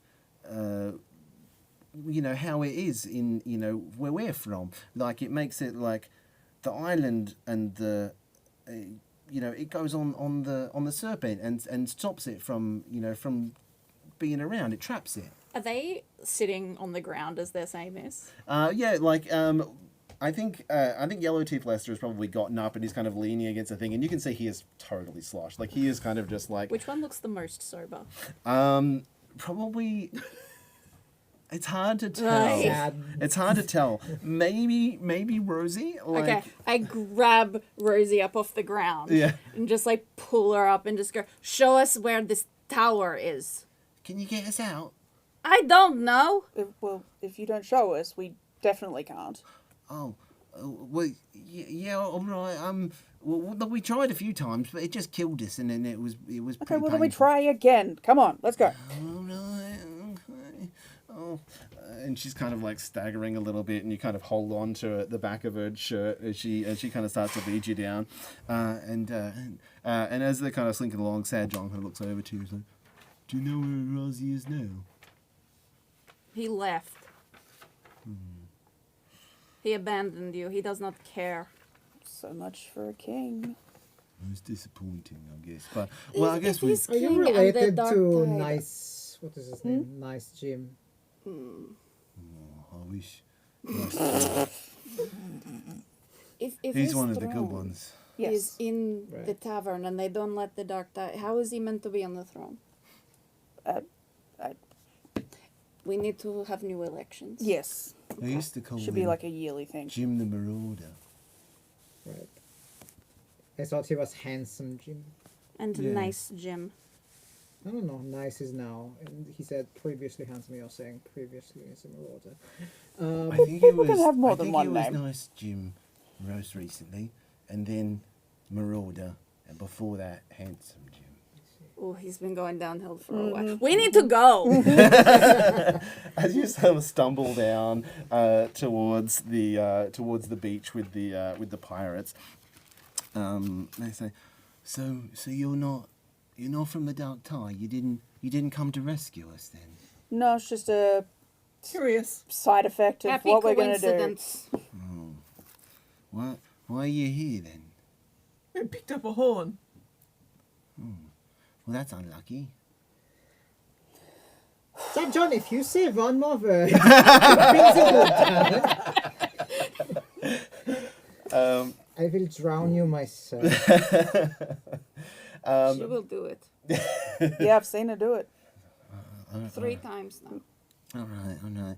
And they're kind of like drunk and staggering a little, but they start to make their way down towards the beach again on the kind of other side of the island, towards a kind of a tall tower on the outskirts of the city. And as you kind of look out over the sea and see this tower, it's kind of as they kind of like point frantically towards it, a few of them almost kind of like stagger over.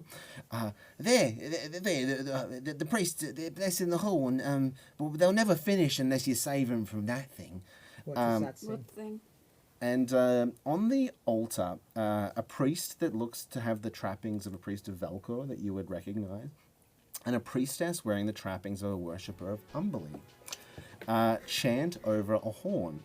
The ceremony is surrounded by their followers, each carrying a lit torch and seemingly oblivious to the multi-headed creature bounding its way up the beach towards the congregation.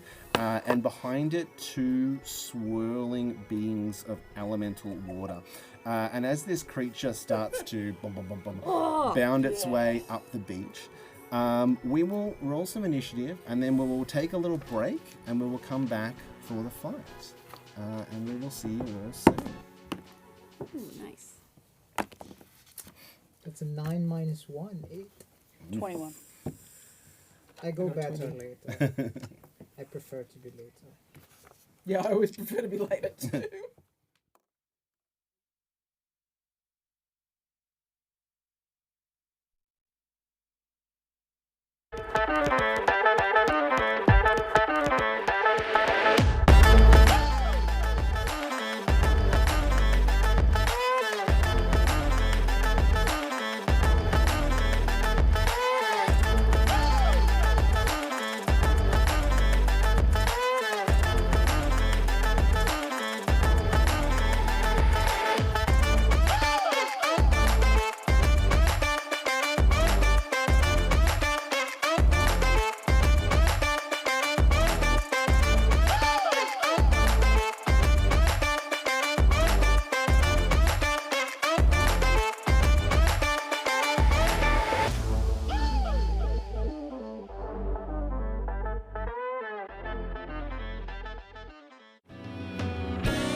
Fantastic.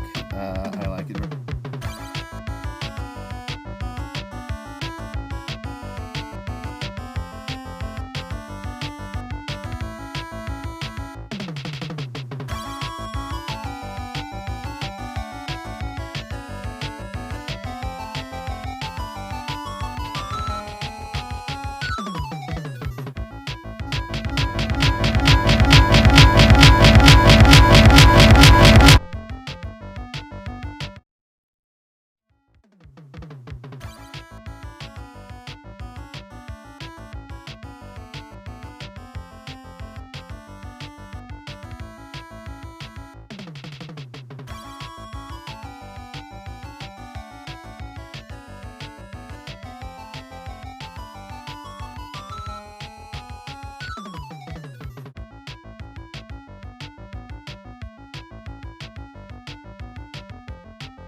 Hello and welcome back to 5 Foot Step.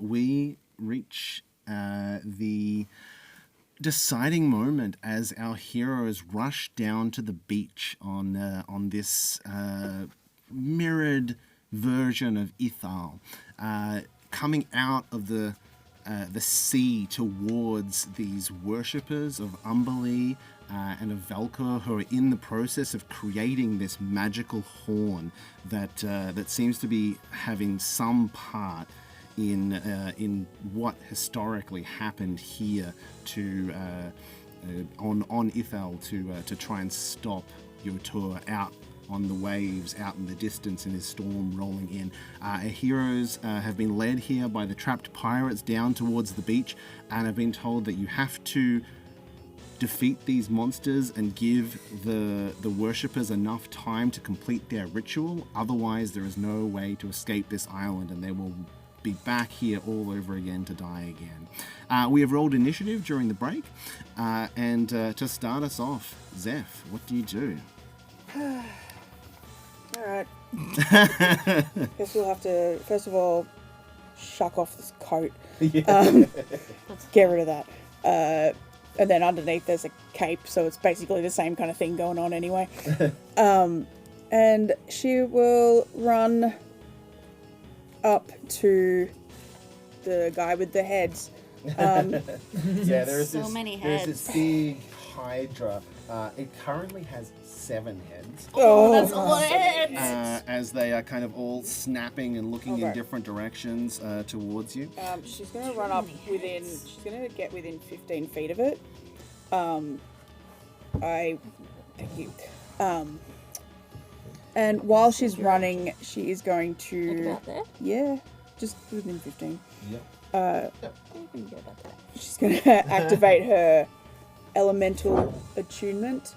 And as she's running, she's probably heard of hydras before, maybe? There's a good chance. Yeah. I mean, there's a certain mythological element to Yeah. them that you probably have some idea. Maybe you don't know all the specifics of them. Yeah. But, you know, there isn't a heap to work out against, like, awful thing with a bunch of heads Yeah. coming Okay. towards you. It doesn't, yeah. So normally she would start getting, like, you would start being able to hear, like, the crackle of lightning or, like, sounds of thunder or something like that. But instead she's going to start, like, fire is going to start, like, wrapping around both of her hands.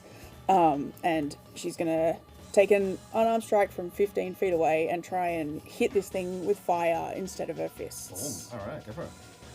How long are your arms? Like, the normal, but the fire goes out. I was like firebending. Yeah, it's like firebending. Nice. I picked this character for Mitch, who's not DMing. Yeah. Aw. Sorry. Well, Mitch is watching at home. He said he's watching, Mitch. so Hi, Mitch. I'm Hi, sure Mitch. he's enjoying it. That's a 10. 10 is not going to do it, unfortunately. Really? It just kind of Really? whiffs a little bit short. Well, I'm gonna try again. Mate, there is a little bit of precipitation in the air, and it kind of the fire just kind of fades This is out. why I don't normally do this with fire. Yeah. The storm is rumbling overhead. It's about to break. Okay, try again. Come on. Again. That's the same thing again, unfortunately. I'm gonna flurry. Go ahead. Good choice. Come on. That's a bit better. It's a 16. 16 will hit. Oh, thank God. It's a 7 plus 4. What's that? 13? 13 Sorry. damage. 7 plus 4 is 11. Oh, 11. Yeah. I was didn't even great I at was ready- maths. I was ready I'm to trust you so on that good one. at maths. That sounds about right. Math's about Seems vibes. alright. I just say a number and Yeah. Tisha, we've got homework. 11 fire damage. Yeah. And then on that one, I will try and stun it, Yeah, which go is for it. a DC 16 con. I'm sure that this guy And there is is. a little kind of oof of like as the fire kind of roils up and it snarls and whips its head around. It does not like the fire. Oh, interesting. Weird. Con save was it? Yeah, 16. I'm sure it's. 18. Yeah, okay. Yeah. Well, it still has half of its movement until the start of my next turn, and I get to do this last one with advantage. Gotcha. 16. 16 still hits. Yeah, still hits. no, I know. There I get to reroll you go. that. 9 more fire damage. Nice. All right. Boom, boom. You kind 5, of 10, batter into 15, it a little 20, bit. 25, 30. I ran 30 feet. No, you only moved about 20. Okay. Yeah. You probably got a little bit more. Then I'm gonna It is run. about 30 because I counted before and I can't make it there. Then I'm gonna run another 20. 20 back. Yeah. To just get out of the Yep. way of. 1, 2, 3, 4. Yeah. Pull yourself back. All right, no problem. That's your turn. That's my turn. Jindy. All right, Jindy on her turn will run a little bit up. Yeah. That seems okay. And firebolt at it. Yep. It's like a 26 to hit, Yep. That hit. and 18 fire damage. 18 fire damage. Yep. Very importantly, the important bit on her bonus action, she commands Puppy No. to attack. Puppy How can far can Puppy go? Puppy can move 40 feet, but Puppy's got a new thing where Puppy can use its bonus action to dash. Nice. And as long as Puppy, let me read this. As long as Puppy, if the beast moved at least 20 feet straight towards the target before the hit, it's going to take an extra 1d6. Yep. So Puppy is going to try to bite, of course, Yep. with a bloop, bloop, bloop. I don't know. God, I'm looking into 2 different spots. 25 to hit. 25 hits. Yeah. The dog's better than me. 4 points, 6 points of damage, Yep. plus that d6. So that's 12 all up. Nice. And the target has the prone condition if it's large or smaller. It is a.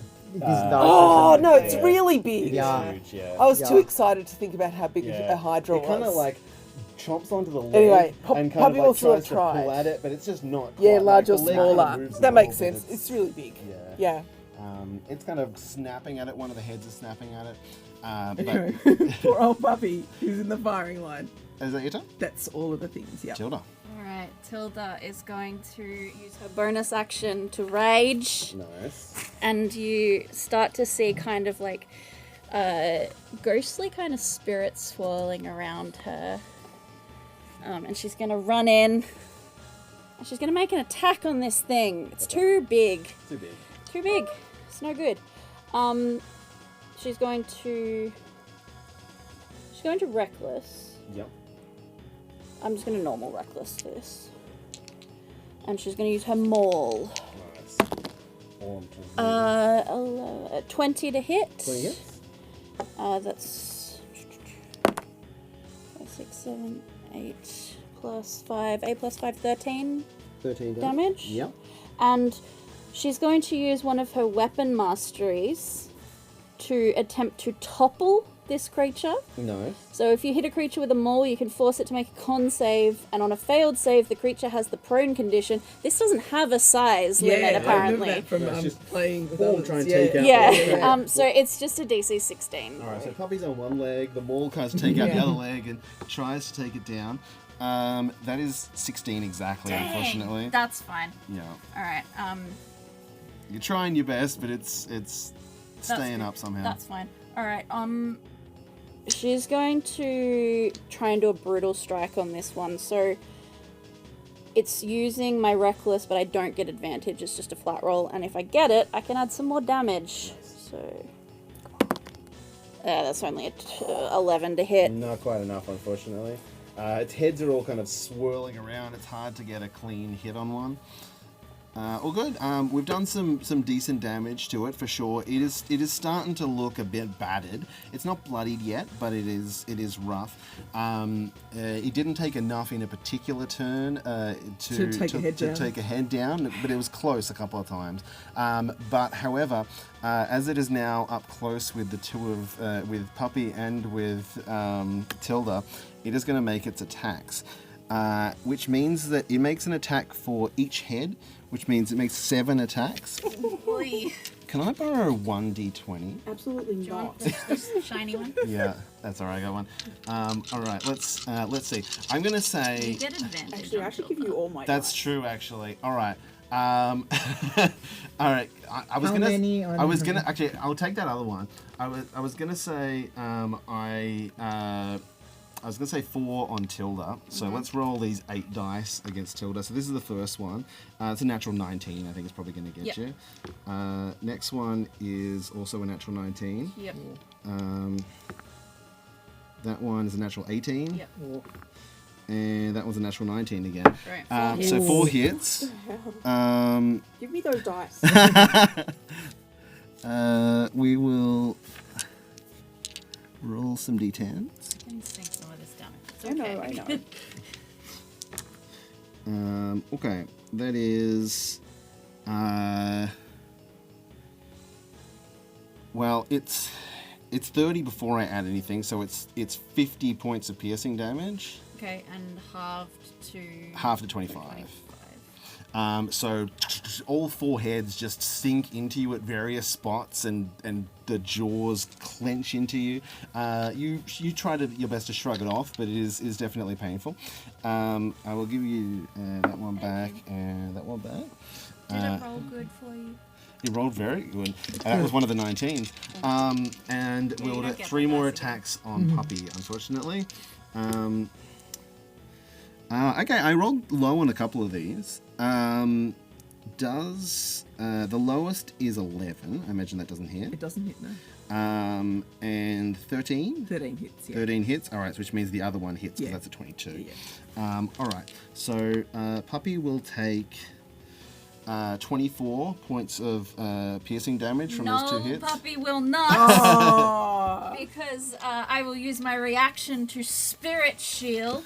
Nice. And I think that one of those like shapes like branches off, and this like snarling maiden wearing like a wolfskin cloak and carrying like a shield with like runes that are glowing just intercepts a bit. Nice. And reduces it by not a lot, by 4. Okay. Okay.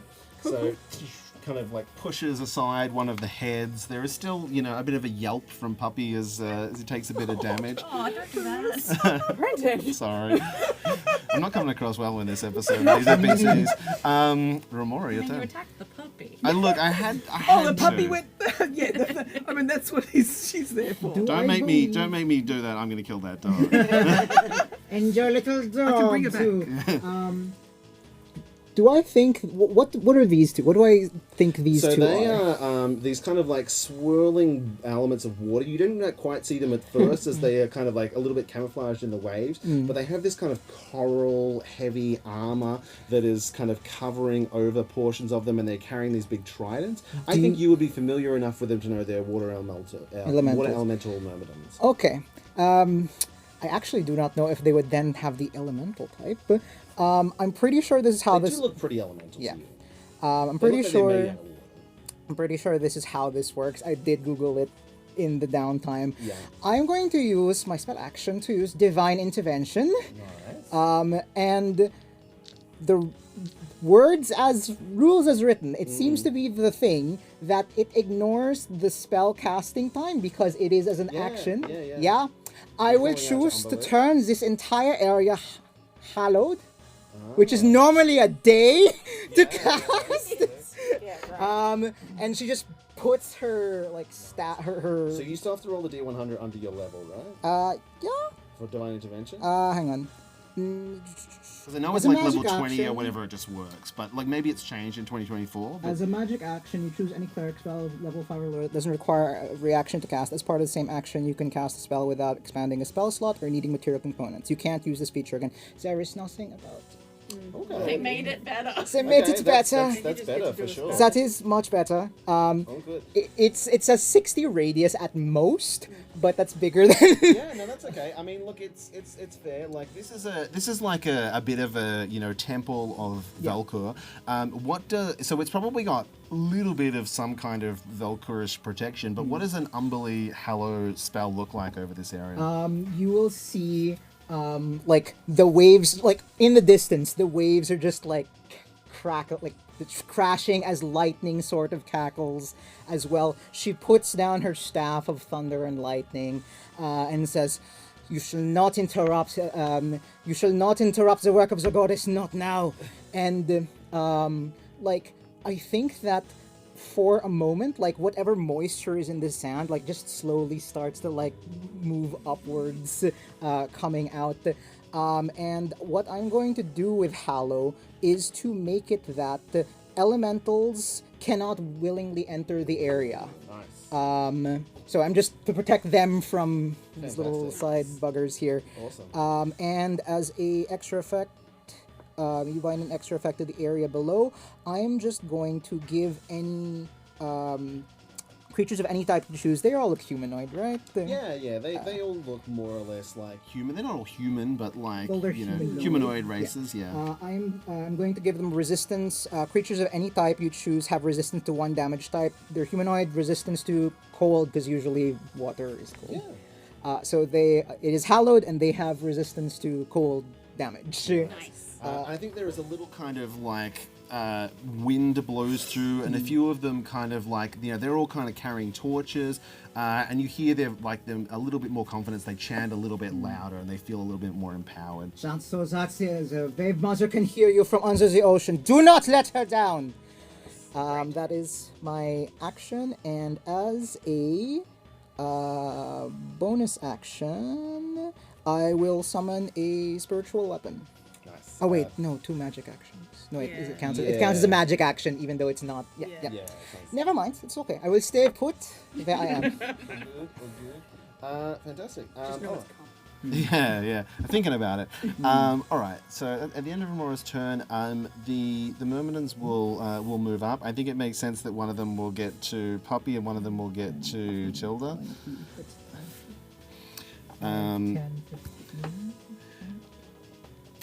The one here on Tilda will make.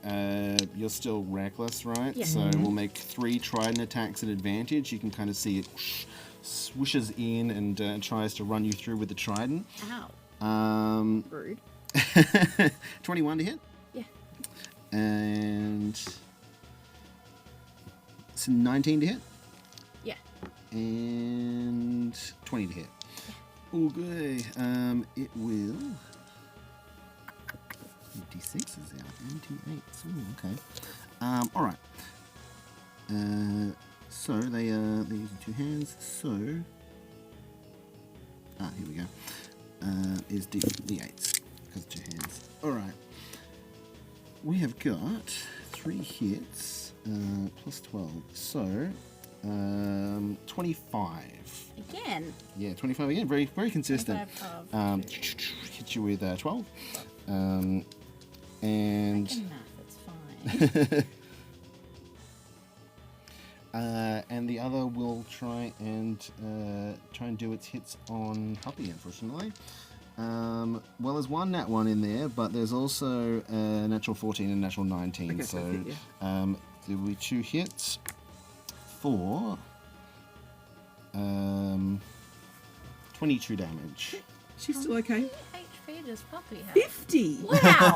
50. She's doing 5 okay. times my ranger level plus 5. Yeah, she's doing okay. At the end of the round, the chanting continues. There is a moment where, like, you know, a blade is drawn across a hand and it's kind of smeared across the altar, and a few kind of things are being done. The pirates off to the side are all kind of lounging. They're found up against a rock. They're passing around some mead and kind of like, hey, get them, cheering you on. Zeph, your turn. You are actually very unmotivating. I'm serious how you're taking this. You can try and appeal to them to do something, but they just kind of... No, I want you to Liability. shut up and don't stay out of the way. I'm gonna run so that I'm 15 feet again away from the Hydra. Yep. And I don't know if that's even worth doing it. I want to do it because it does. I'm just gonna try and hit it with fire Yeah. again. Well, I imagine you're going to come up and back, so we won't move you Yeah, now. yeah, just 15 feet away from it. Yep. It. Yeah, a couple of flips forward, something like I would don't- love to roll a double digit. that. That would be sweet. That would be so good. I just want like a 10. That was a Yeah. 4. No, that one's not good, unfortunately. Come on. That's an 11. That's an 11. That's That's two double. digits. That's something. It's the same digit twice, Yeah. but it's two. Technically counts. So 19? 19 will hit, yeah. Great. 11, I remember from last 11 time. damage? Yep. Yep. I will try and stun it Stun it? again. That's a nat 20, I'm sorry. Aye. It's fine, I still get advantage. With flurry. Yeah. This isn't going to do anything, but I can move it back 5 feet. Yeah, you can just Yeah. slide it back into So the... it's going to just go back 5 feet. But I will- Attack of opportunity. Force movement, probably not. No, I don't think you can. I wish. I could get it back another 10 feet, but it needs to do a DC 16 con save again for Do you that. want me to do that? Yeah, let's use an Do ability. you have, like, Sentinel or anything when it comes back in? No. Con save, was it? Yeah, 15? it goes back another 10 feet. Kind of just, like, sliding back in the sand until Just try and, like, the stay water's away crashing from I them. into can the- also push it. We could just drive Yeah, it that's back what I was into like, the we just ocean. If it were smaller, I could push it too, but alas. Return it to the sea. Go home. Back I guess to I'm gonna God. watching go you. 15, so that I'm like I can move Yeah, again. yeah, so move that back I'm in a 15. little bit. You will get close to the myrmidons, though, if you get within 15 feet of it. That's fine. That's okay. You'll just probably have to stay up there unless you want to draw an attack from them. Where would you like to move? So if you want to be 15 feet, you'll have to be kind of like at least Kinda this, equal at least to Puppy. kind of the square. Yeah, Yeah. like maybe one square back from Puppy. It's like that? Yep, that's fine. Oh well, if you want to be 15 feet from I here, need to be 15 you have to be feet on the from other him, side. though. I'd go on Yeah. to like around the back of it. Yeah. Yeah. Yeah, that's fine. Cool. I've done one flurry, right? Yeah, you get another. Back to single It might be digits. enough. What's your bonus? It was 7 plus 8. 15. 15 will hit. Great. It's not that hard. Yeah. Come on. 9. 9. Okay. It's starting to look rough, like for sure. You haven't done quite enough to like lose heads or anything, but it Yeah. is looking about bloody. I don't think there's a. Whenever you hit with a, I can move it back another 10 feet if it can't save. You want to be able to hit it though, don't you? I will Yeah, need to no, I'll run. let- I I'll- mean, to get to him, I now need to run away from the other guy. I'm sorry. I'll leave it. I won't push him back again. All good? Yeah, that's All right. me. Jindy, you're up. Right, Jindy will run up to beside Puppy. But not. Oh, is that not a good idea? It's fine. Is that what That you noise express isn't it? convincing, but It's fine. It's fine. She didn't communicate anything, so there's no reason for you to believe that this is a Bad idea. okay. She's going to cast a spell in a 60-foot cone, so it'll just get the Hydra. Yeah. Could it please make a dex save? Dex save. All right, not its strong suit. Big guy. Uh, sake, that is a nat 20 though. Oh my god! So it's going to take half damage. you want me to- Before- Use these ones. Do you want me to swap you? Yeah. This is rolled 3 nat 20s already tonight. And that one. I They're bet both you I bad. can break it. It's I will gonna take break that dice. It will never roll a nat 20 again. This is my DM set that's usually bad. It usually rolls bad. 14 points of force damage. 14? Yeah, Nice. with her conjure barrage that I've never Nice. done before. Yeah, it gets shot back a little bit. With a bonus action, she'll just command Puppy, and Puppy will dodge. Nice. Oh, good. Tilda. I mean, do I hit the guy next to me or do I just run in?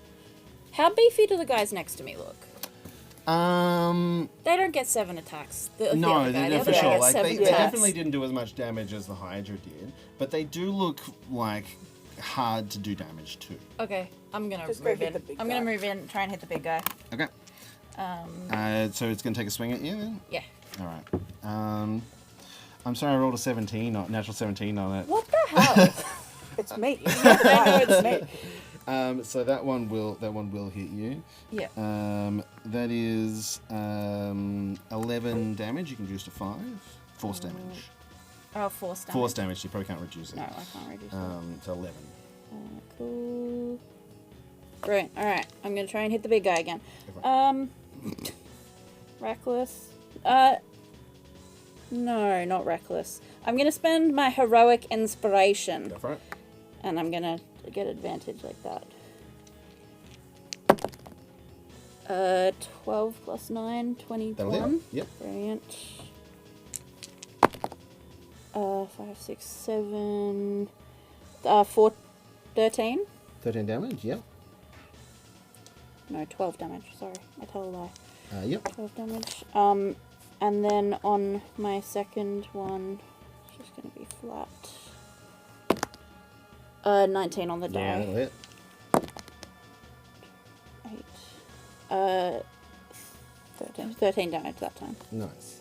All right. Is it starting to look pretty rough? Can I try to topple again? How much was 13 and 12? One as with the last boom, one of the heads kind of whoosh, comes Hell off yeah. and falls into the sand. So it only has 6 heads left. Cool. I'm gonna try and topple it to DC 16 con save. All right. I will roll the other one of these. It's a natural 14 for 19. You telling me he has more than +2 to con? Yeah, Shockingly, I shockingly. don't think that's right. It just shouldn't be possible. Yeah. No, so he makes it. I don't think I have. No, that's my turn. That's it. Yep. All right. Hasn't got any other targets apart from you, so it is going to do 6 Well- attacks now. Unless it moves up, yeah. Well, look, it could move up, but like you are directly in front of it. It's not an intelligent creature. It has an intelligence of 2. It's not going to be like strategically I can go and get the wolf. But no problem. You didn't reckless, so it's just flat rolls. So 6 flat rolls against Tilda. I have a shitty AC. I'm a barbarian. It's fair. Well, there's a 1 and a 5 in there. Those are definitely not going to Hey. hit. Were they my dice? No. Yours rolled a 19 and a 9. So the 9 is a 17. Yeah, that'll hit. All right, so it's going to be 4 hits then. Okie dokie. And these are all piercing damage. You can reduce it. That is...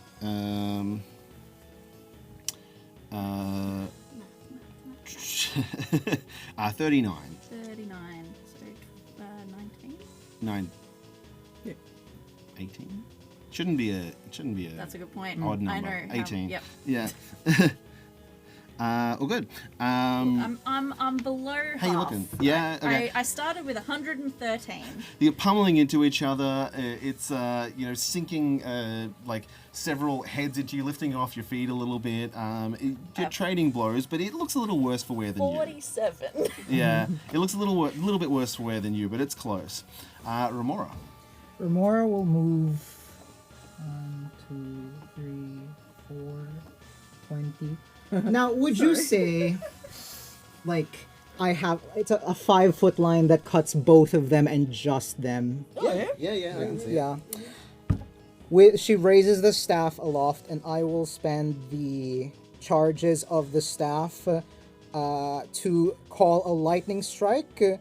5 foot wide, 120 feet long, cutting through this guy and the Hydra. I am going to Destructive Wrath, or whichever one, that tells me I don't have to roll and will just use the full damage. yeah. Oh, nice. 9 times 6 is 54 lightning damage. If they are resistant, they are not. Oh, good. They're not anyway. But, Yeah. do they make a save? DC 17. Let me double check. Sorry.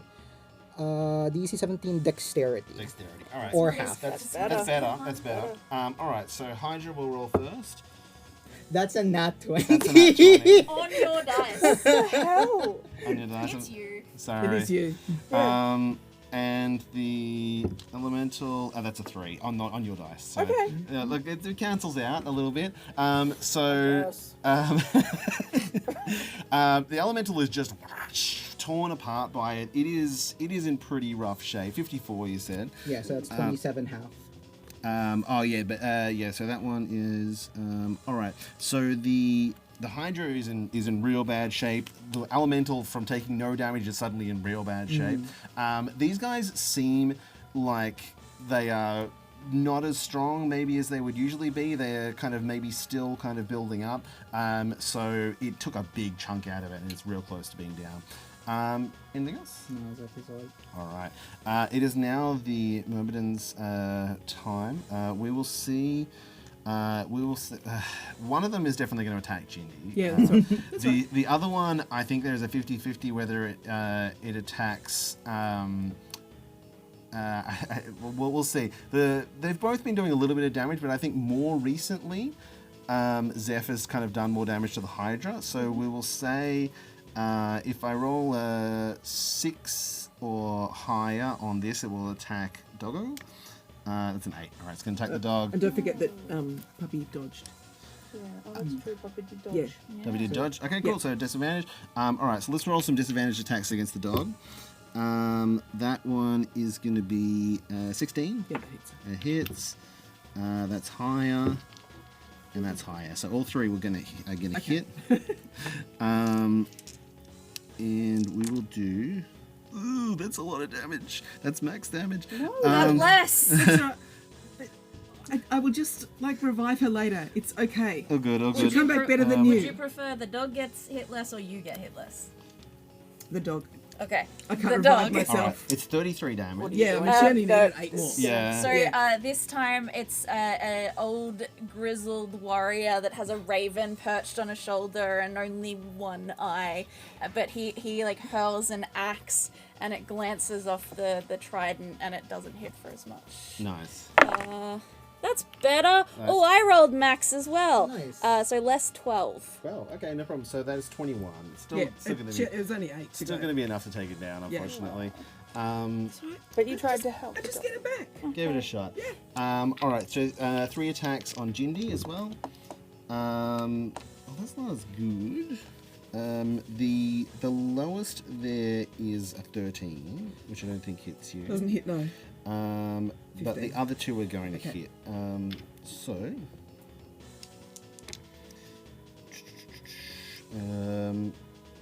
14 force damage.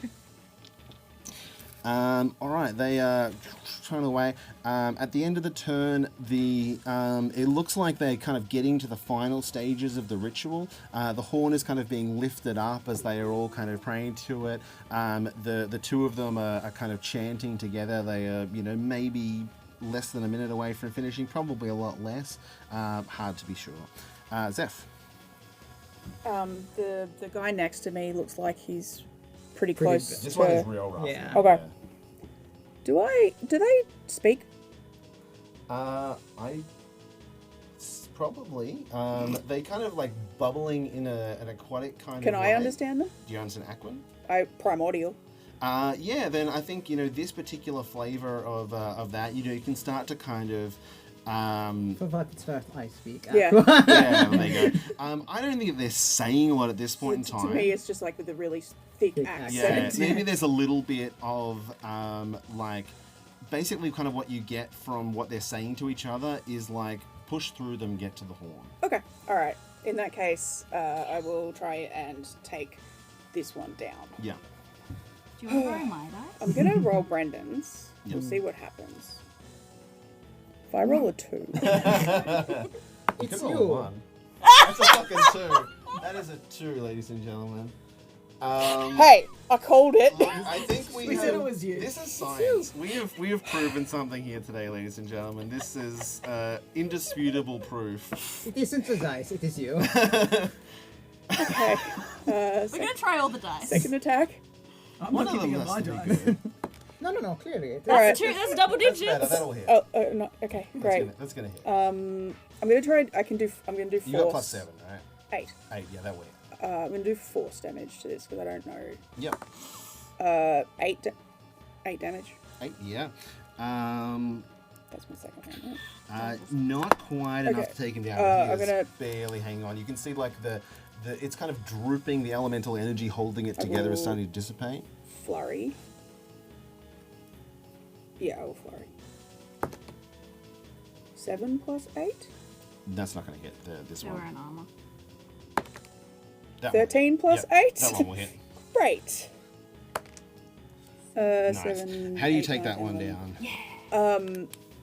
I think she is unarmed striking, Hmm. but thematically, her she's gonna bring the quarterstaff around and almost have like her back to it, and just like that sort of Nice. thing, and just eventually the quarterstaff goes through the water. Nice. rather The water than- just kind of Yeah. dissipates and spreads across the ground as the remaining coral armor kind of Yeah, there's a lot buries of into the quarterstaff sand. spinning, and Yeah, not mechanically, but aesthetically. yeah, for sure. Anything else? She will. The dog's not there anymore, right? No. Okay. No, Well, take him away. Aw, Yeah. puppy. Oh, no, they're there for a sec because There, I have sorry. to give her a pat as I go past. Oh. Yeah, Aw. we know.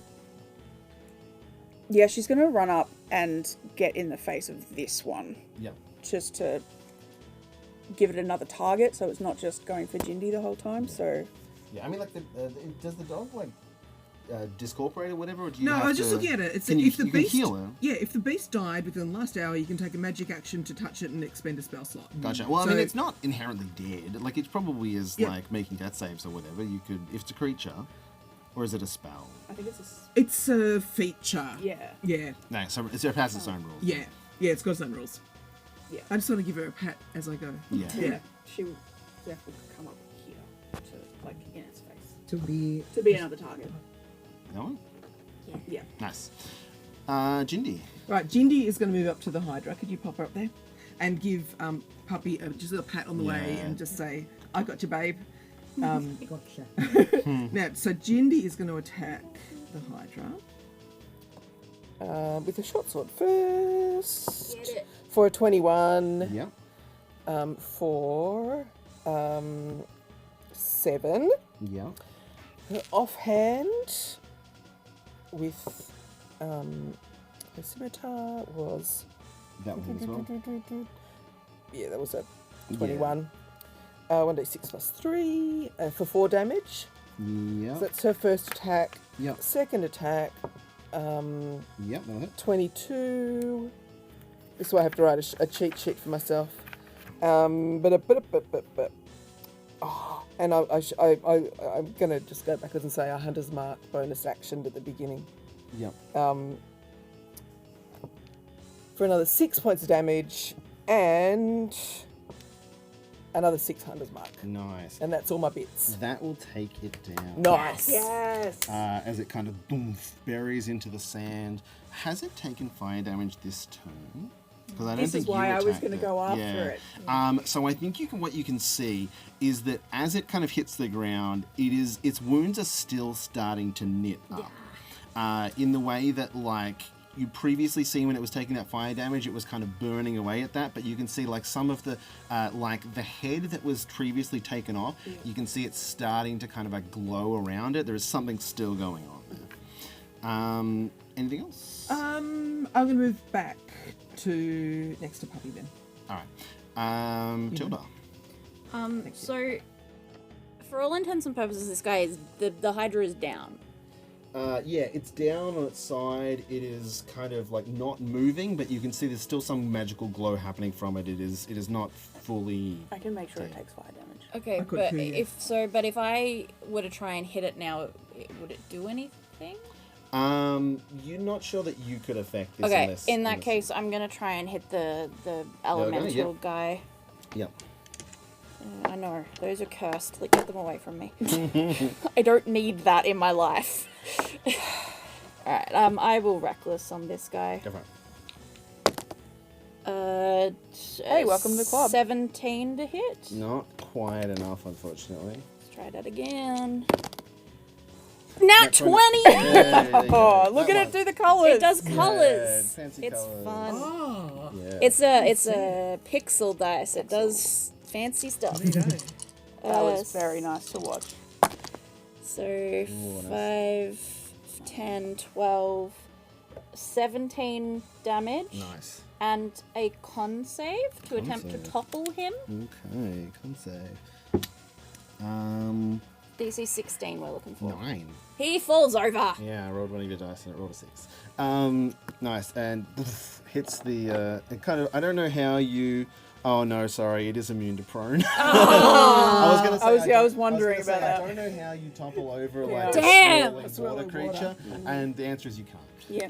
She tries to and She just tries- does it. Like she- it's one of you those take things, out like the when legs. you punch them, they just go boop. Yeah, Yeah. You like take out like you like there is this gap underneath it, and it just kind of like swirls back up again. It isn't like actually needing to stand on. She's just like that's sheathing.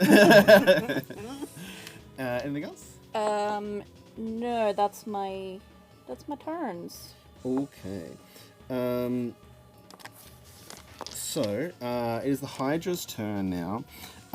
It is like technically like still on the ground, but you can see where one head was, 2 sprout out of it. And it is slowly kind of getting back up. That is kind of happens at the end of its turn, so it doesn't get to attack, but it has 8 heads currently, and it is on death's door. Remora. What is going on with that creature? Because she doesn't know. And like, she wouldn't know. Does anyone want to say, like, she's just yelling out. Does anyone know, like, in character, know what's going on? Yeah, I feel like. Yeah, I think so. Yeah, I think We hit it with fire damage Yeah. early on, and you said you even saw that. enough from that you Hit could it see with that. fire. Yeah. Hit it with fire. Don't have fire, look at me! Okay, I'll hit it with fire. How cheesy do you want? All the cheese. All the cheese. All Yeah, the cheese. Too yeah, much go for it. cheese. So the what I imagine happens is from earlier, like the lightning strike which cut through, goes like splits like the top of the water until it hits a point, and it shoots up as a storm cloud starts to form. As I upcast a call lightning at 5th level, and I will put the Zeph looks happy about this. just like. So it's already kind of cloudy overhead. Yeah. There is already a storm, so you'll get Yeah. the bonus from the storm and everything. But it is kind of it immediately gets darker over this port, and a few people kind of watching from a distance scream at like the approaching storm getting immediately closer. Yeah. You're attacking the. I'm gonna go for the Myrmidon just because it's a Dex save. I can do the thing again, so that is a. 20 on your dice. So it's only half. It's your dice now. I think I've rolled like 6 of them tonight. This is absurd. Someone in the chat count up these about 20s. It's getting ridiculous.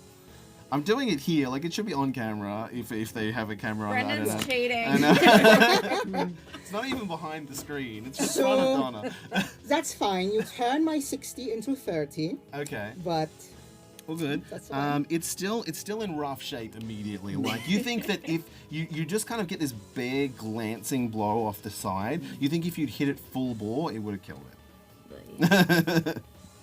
that's it for me. That's your turn. All right, it is still up. It is going to attack someone there. Let's see. It's been attacking Jindy. It's probably going to keep attacking Jindy. That makes the most sense. Jindy's over here though. now, Oh, so sorry. No. that's- Oh, sorry. That's It's Zeph. between. Yeah. All right. Let's see. We'll say odds Zeph evens Tilda. That's a nat 1, so that is odds at Zeph. Oh, that was just for that. No, it's not an attack. It's just to Yeah, decide which one. So we'll attack Zeph with 3 attacks. The highest I rolled there was an 8. Great. That's more like it. 7. So 15. No. No. All right. Yeah. So Wow, good. but all 3 you dodge around it easily, and it's your turn. Great. We need to do fire damage to this guy, right? I can do Yeah. fire damage though if you want to do It's like we okay. can have that combo It's okay, if you I want to do can- the I'm gonna- water thing. I'm gonna spend. Well, okay. I'm looking at the rules now, and it doesn't say anything about flurry of blows having to have made an unarmed strike already. It just says you can spend a key point. Okay, yeah, cool. It doesn't say you have to have done the attacks in the first. Okay, great. So with my action, I'm going to spend 2 focus points to do an elemental burst. It is 20-foot radius sphere within 120 feet of me. DC 16 dex saving throw. On a failed save, creature takes 3d8 of my choice, where I will choose fire, or half as much on a successful save, so he will take fire damage. Yeah. Did you just roll on that 20 I again? saw it. Yes, I did on one of your dice. But you will take half of this. Yeah. half of 17. All right. 8. All right, no problem. So the nat 20 was for the Hydra. That's still like you still did damage to it, which is enough. That's fine. It was still barely on anything. The Myrmidon. I'm only hitting the height. Oh, sorry. I thought it was 20. Well, it is a 20-foot sphere, but I don't think I can get I don't get to choose. It's just each creature in So A. it would be So I'm over going to there. do it over there, so that I'm not from- hidden. Oh, okay. So you're hitting the Hydra. Only the Oh, Hydra. okay. Well, that's okay. It doesn't matter what damage you do to it. It's already still on 0. Well, actually, no. Technically, when it regrew the head, it got 20 health back. So, but it's taken fire. It has taken fire. So it has a little bit of health, but it is in rough shape still. Okay. So, but it is up. All right. In that case, I'm gonna look at Tilda, Sigrid, and be like, "You got this one." Jindy might have it before me. Well, she was gonna leave and go try and hit the Hydra. Oh yeah, you do that. Like You she'll go, take go. she'll take the attack of opportunity that she assumes is coming. Yeah, that'll miss. Great. Must And be nice. yeah, well, and she'll try and she'll spend the key point to focus point to try and hit. Different. They're very different things. They are very Yeah, different. totally. That'll hit. Great. 6 6. fire. Yep, 6 fire. Yeah. Yes, 20. As long as you do What? 6 damage to it right now, you'll take it down. So how do you finish off the Hydra? No, wait. Let the Okay, There no, you yeah, go, we're yeah. good. We're good. You were 14. fine. You Just can in reroll case, once. just in case. Oh, that's true. Yeah. I mean, it's bludgeoning damage. There's no like cool cutting off the head or Yeah, anything yeah. like that. She just pummels it back Just down like, into "Get the water. down, Get get back down in the there. water." And it just kind of like goes unconscious and just floats back out. Got it. She'll pass through the Hydra. Bye bye. We'll, and then turns around. And looks at the Myrmidon and is like, "You're next." nice. That's your turn. Yeah. Jindy. Jindy will cast that same spell she did before, where, you know, all of a sudden a whole lot of short swords zoom over. Yep, check it over the spell slot. Yep. Zoom over to the Myrmidon, if Yep. that's how you say it. Yep. For a dex save for it, please. Dex save. Oh my god. It is another nat 20 with the same fucking dice. What the hell? 8 and 9 is 17. Do you want this back? 25. Still takes 12 points of force damage. 12 points. That is enough. How do you finish it off? Yes. A whole bunch of short swords go straight towards it and like cut the water into. And with a splash, it hits the ground. And as the last of the sea creatures fall, the ceremony on the altar concludes. The priest of Velcor hands the horn to the priestess of Umberlead, who lifts it high and carries it down to you on the beach. Their followers chanting a low hymn as they follow behind them. And I think that you're closest, so the priestess of Umberlead has it and hands it over to you and says, "Take this and call forth the warriors of Hitveld to protect us. An offering to the gods. The gift of brine and bone." Point out, I am proficient with horns. Yeah. That is the thing I chose. Proficiency. It's handed. It is handed to Remora, and she just kind of like holds it like this because this is not a. It's not even elegant. It's like this is for like the hornblower is not the general. The hornblower is. Or is it gentle? Do you wanna blow it? Yeah. Zephyr. She's, like I said, she's proficient. That sounds And good when she's- you do it. Yeah, a lot of Yeah. So as you raise the relic to your lips and blow, the horn sounds with a chest-rattling rumble that echoes through the air like a mighty wave crashing against the side of a ship. From the waves, more awful creatures of the deep emerge, but all around you, cheers and battle cries erupt as descending onto the beach in droves come the warriors of Ithel, brandishing spears and swords. They fall upon the creatures emerging from the waves and fight valiantly, buying valuable time for the young and vulnerable to get to longboats, sailing as many as they can to safety. While they can fight, a mighty rumble shakes beneath your feet, and suddenly the ocean is rushing up to meet you. The island descending down beneath the waves as the shadowy form of Yotur rages and roars in fury in the distant clouds, trapped by the sacrifice that has been made.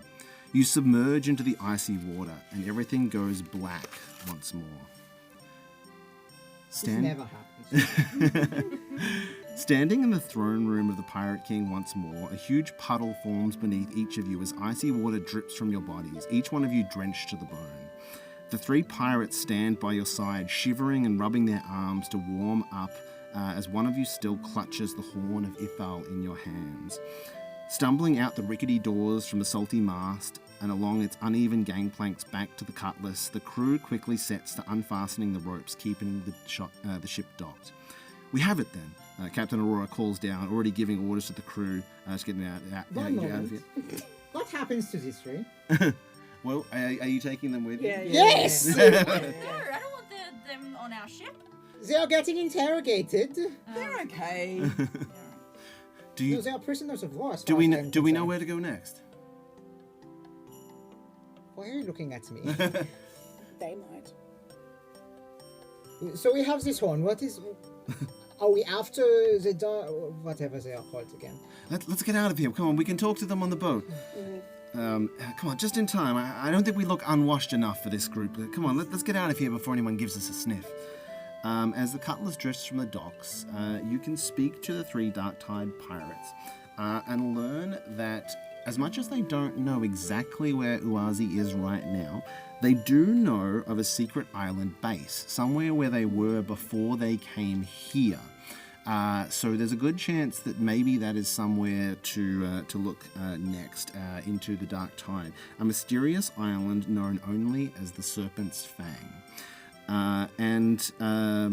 You can keep the horn of Ithal. It is a horn of Valhalla, mechanically. Oh, cool. So many DMs are gonna love you. I know. I yeah, had to remember when I did apologise this to to a all the group in DMs COVID. as when I put that in, but we will continue on from there next week as Alec becomes our DM for our 2-part mid-season finale.